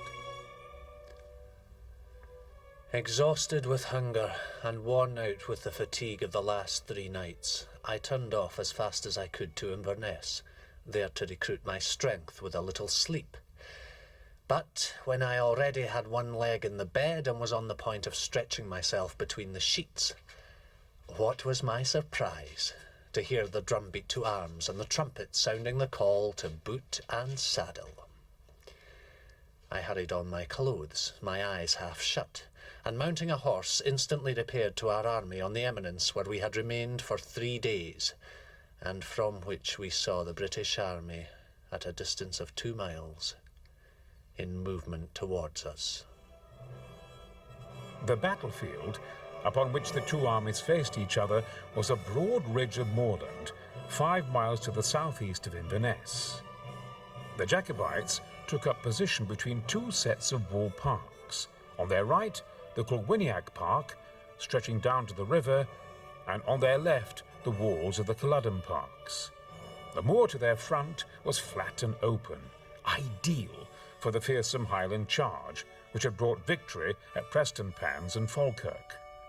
By the time of Culloden, the Highland army was more conventionally equipped, and most had French muskets and bayonets, though the front rank still kept their swords and targes. The Highland method of fighting, however, was still very different from that of the red-coated regulars opposite. They had neither the training nor indeed sufficient ammunition to engage in protracted exchanges of musket fire. Instead, led by the swordsmen in the front ranks, they came down to within musket shot, fired a single volley, and then ran in with sword and shield, hoping to induce panic in the enemy ranks. This was the famous Highland charge. A Highland charge is usually seen as a bunch of men in kilts bounding over the heather, waving swords, axes and all sorts of wonderful things, which they then proceed to literally carve the opposition apart. In actual fact, it didn't really work that way. It worked on panic. They'd come hurtling down, great big mob, and literally frighten the living daylights out of the enemy, who'd promptly turn, run away, and then die in the hundreds, tens of hundreds, and so on and so forth. This worked well at Preston Pans, didn't work quite so well at Falkirk, but at Culloden it all went wrong, mainly because it's so far to come. There's about 500 yards there, and all the time they're being fired on, first by cannon firing round shot, then grape shot, then muskets. The redcoats saw them coming, they had time, they stood their ground, and although the Highlanders did break in on the right flank, really it hadn't worked. The main tactic of frightening the opposition hadn't worked, and the bayonets in the end won the battle. Behind the Highland regiments, in the front rank of the Jacobite army, stood a second line of Lowland Scots regiments, stiffened by 2 regiments of French regulars. One was called the Irish Pickets, and the other was the blue-jacketed Royal Écossais, or Royal Scots. Many of the men serving in both these regiments were deserters from the British Army, and would face summary justice after the battle. All in all, the Jacobites ought to have mustered some 6,500 infantry. In addition, there were a smaller number of cavalrymen and gunners. Unfortunately, far too many of the Highlanders had straggled off in search of food and shelter, and the Jacobite army probably amounted to little more than 4,000 infantry on the field that day. In front of the Jacobite line were placed 11 3-pounder cannon, and it was these ill-fated guns which would signal the commencement of the battle. On the other side of the moor, Cumberland had some 6,500 infantry drawn up in 2 lines. He also had a regiment of government Highlanders, the Argyll militia, together with 14 troops of mounted dragoons on his flanks.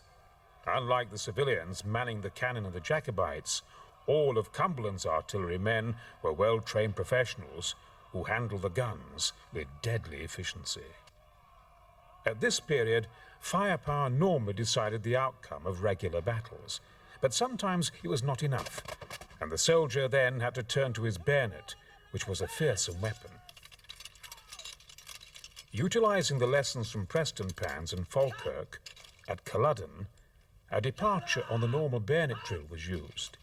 Instead of lunging straight forward at the man in front of him, who would be protected by his shield, each soldier was trained to thrust instead at the swordsman attacking the man on his right. By doing this, he would have a clean thrust at the unprotected right-hand side of the Highlander. This new drill was to prove itself deadly effective in a very few short hours. The British Army, which was to fight on Culloden Moor, is often pictured as being composed of the very dregs of society, led by aristocratic officers who despise their men. In actual fact, it was in many ways surprisingly similar to the modern British Army. The rank and file took a fierce pride in their regiments, and their officers were dedicated professional soldiers. There were, however, some men who were not there by choice, known as vestrymen. They were petty criminals delivered up by their parishes to serve until the end of the rebellion. Unwanted and ill-disciplined, they were to play a sinister role after the battle. But there were as many honest men in the ranks, a very high proportion of them Scots. Standing in the British front line was a Royal Scots Fusilier named Edward Lynn.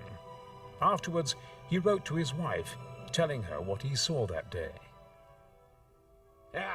We waded up to our knees in glass through the mere with a good well to be at 'em, and nae wonder considering that we've been through this winter.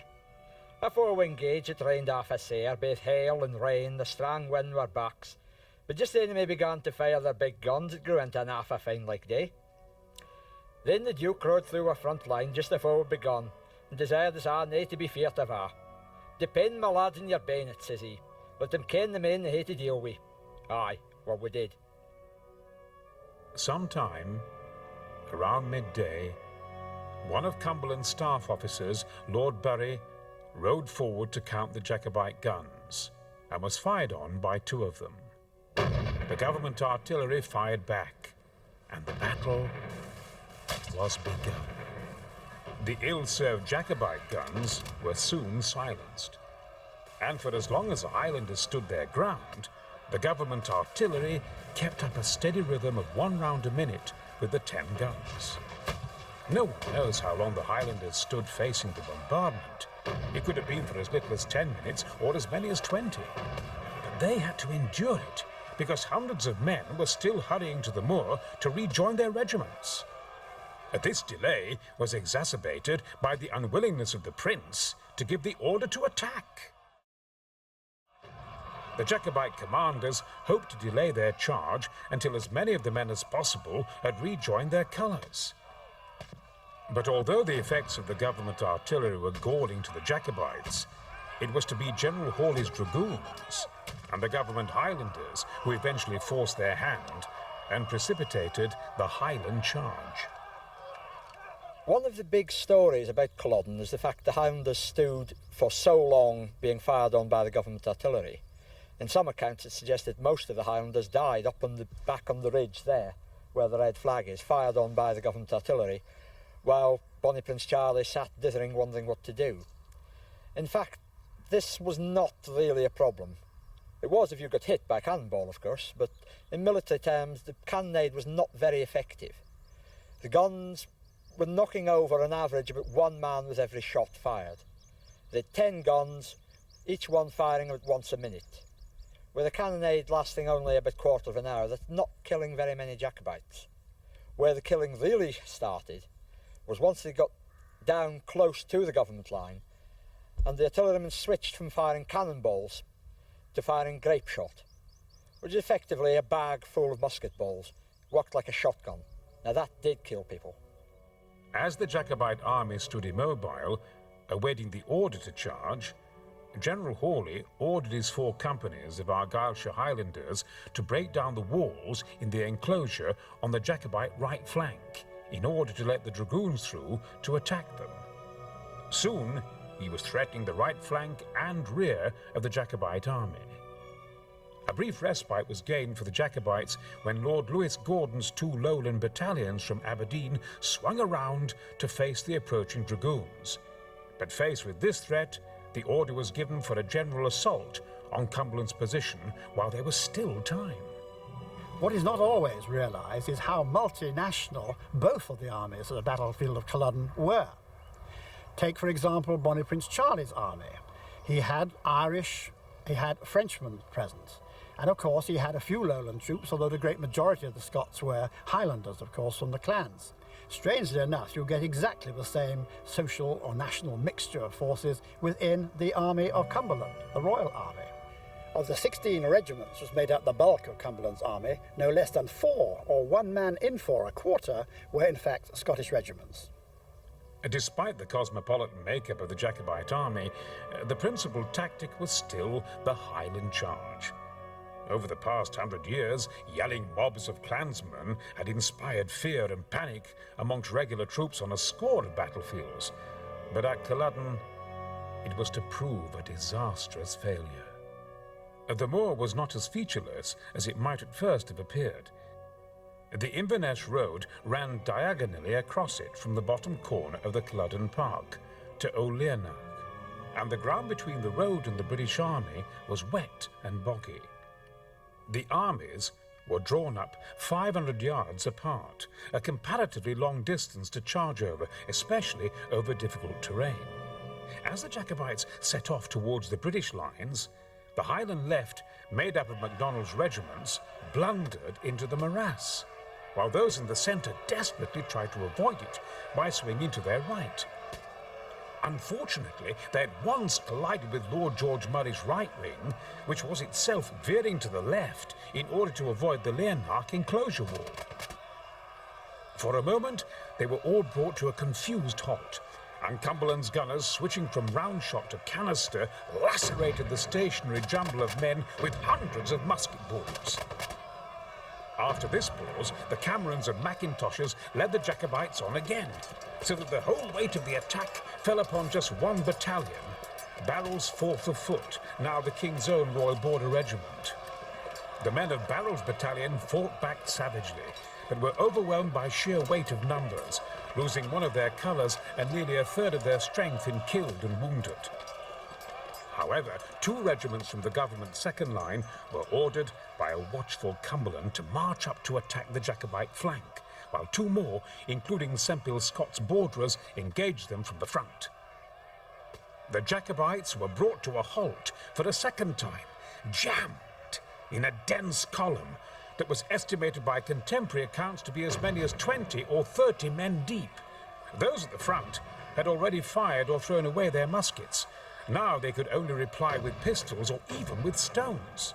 Some were even shot down from behind by their own men further back in the column. There was now ranged around them some 1,700 well-drilled soldiers who proceeded to fire 5 or 6 volleys into the column at point-blank range. In the space of just 2 terrible minutes, 800 clansmen were killed or wounded. And the macabre outline of that massive column can still be traced today in the great slough of graves, stretching southwards from the Well of Dead on Culloden Moor. Such merciless slaughter could not continue. Faced with those terrible point-blank volleys of musketry, some Jacobites began surrendering, but most of the survivors turned and ran back across the moor. On the other flank of the Highland army, the MacDonalds struggled to within 20 yards of Cumberland's men, but then the relentless musket fire of the Royal Scots and 13th Foot brought them to a complete halt.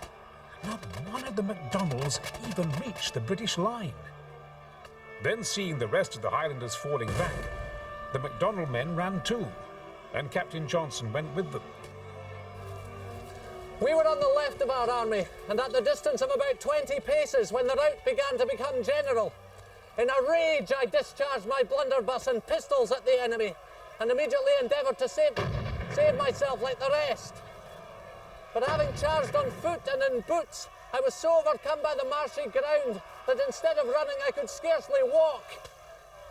All at once, I perceived a horse without a rider, about 30 paces before me. I ran and laid hold of the bridle, which was held fast in the hand of a man lying on the ground, whom I supposed dead. What was my surprise when the cowardly poltroon dared to dispute the horse with me? Fortunately, Finlay Cameron, an officer in Lochiel's regiment, happened to pass near us. I called on him to assist me, and he immediately placed his pistol at the head of the man and threatened to blow out his brains. The fellow, who had the look of a servant, at once yielded the horse and took to his heels. The Highland regiments in the Jacobite army had been routed, but the Battle of Culloden was still far from over. The Lowland units standing in the second line were rather a mixed bag, but there were some good regiments among them, and as the Highlanders came running back, a desperate fight began to protect their retreat. General Hawley's dragoons and the Highlanders of the Argyll militia were pushing into the Jacobite rear, threatening to encircle them. But James Moore of Stonywood's Aberdeen regiment played a major role in keeping the government cavalry at bay. It was about this time that the Pretender himself made his escape. Lord Elcho, the leader of his own bodyguard, called bitterly after him, "Run, you cowardly Italian!" With Elcho's cry ringing in his ears, he rode off the field with a small escort of French cavalry to look to his own destiny. The prince had spent most of the battle far in the rear, and now he was only intent on escaping to France as soon as possible. His followers were ungraciously ordered to fend for themselves. Even with the prince gone and the Highland regiment scattered, the remnants of the last Jacobite army continued its final death struggle. And in one of history's sad little ironies, the Scots soldiers of the French Royal Écossais in the Jacobite ranks exchanged fire for a time with the British Royal Scots of the government army. The brave actions of the Royal Écossais gave the fleeing MacDonalds the brief respite they needed to escape. But as government troops arrived, they were soon surrounded by cavalry, and after a fierce fight, which left half of them dead or wounded, they laid down their arms, surrendering as prisoners of war.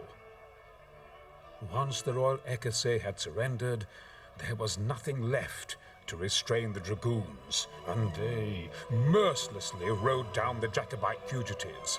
An indiscriminate slaughter of the fleeing men and women and children who followed in the wake of the army began and continued all the way into Inverness. No mercy was shown in respect of age or sex, and many innocent civilians were brutally murdered in the ensuing bloodshed. Back on the field, the battle was now over, and Cumberland marched his infantry forward across the moor to stand on the ground formerly occupied by the Jacobites. By this symbolic act, he formally claimed his victory. Edward Glynn remembered the desperate events of the day. It was a wee bit after 12 o'clock when the battle begun, and then by 1 o'clock it was all finished like. The Jacobites come up half a bold like in a muckle great burghy. They had their swords in their hands, but we girdled them as like a warm like volley and kept blazing away continuous with firelocks and with canister. They pretty soon retreated back again faster than they come. Then were dragoons that was in their right and left wings pursued with sword and pistol and cutting off a mony of them down. I never saw a pack thicker we did in yon place. We lost half a few men of our regiment, only a puckle wounded like. In fact, the army lost no more than about 1,200 killed and wounded altogether. We never had such good luck as this afore, and I thank God for it. In all, the British Army lost a total of 50 killed at Culloden. On the other hand, something like 1,500 Jacobites were slain on the field, or cut down on the road to Inverness.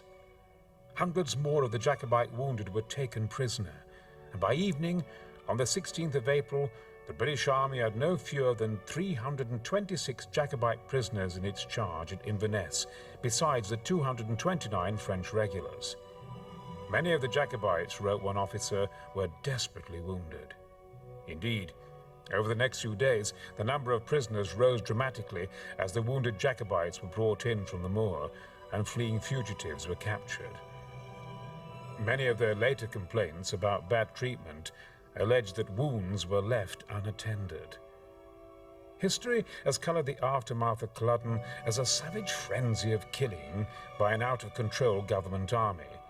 In fact, there was no systematic massacre of wounded men on the field directly after the battle. But a series of barbaric atrocities were undoubtedly committed in the days that followed by small groups and squads of government soldiers under the direction of their officers.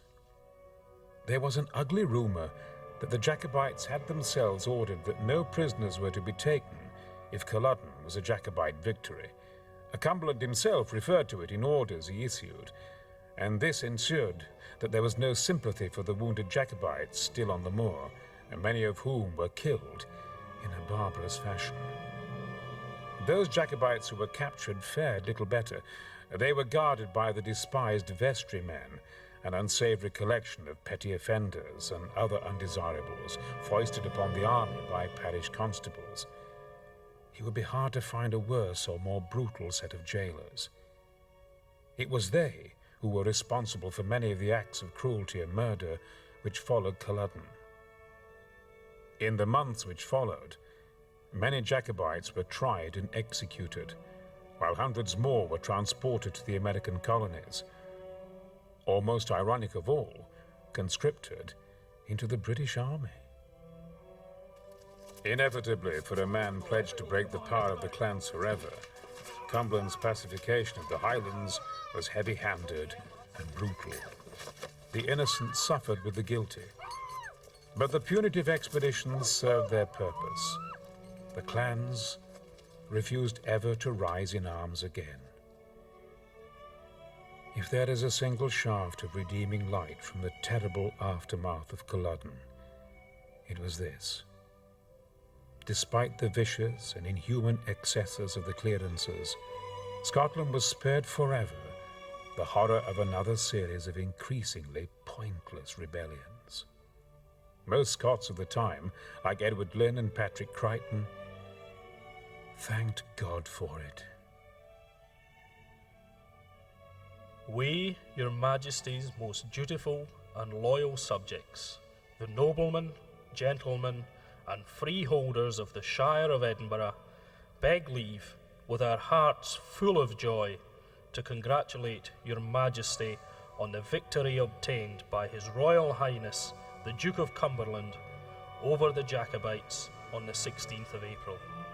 The evils we felt during this wicked, unnatural and unprovoked rebellion, and the more dreadful evils we had reason to fear if it should prevail, the imminent danger we were in of being robbed of our religion, laws, liberties and properties, the complete overthrow of the Jacobites by the bravery of your own troops under the command of your heroic son, and the safety of his great life in the heat of action, all make this a glorious victory.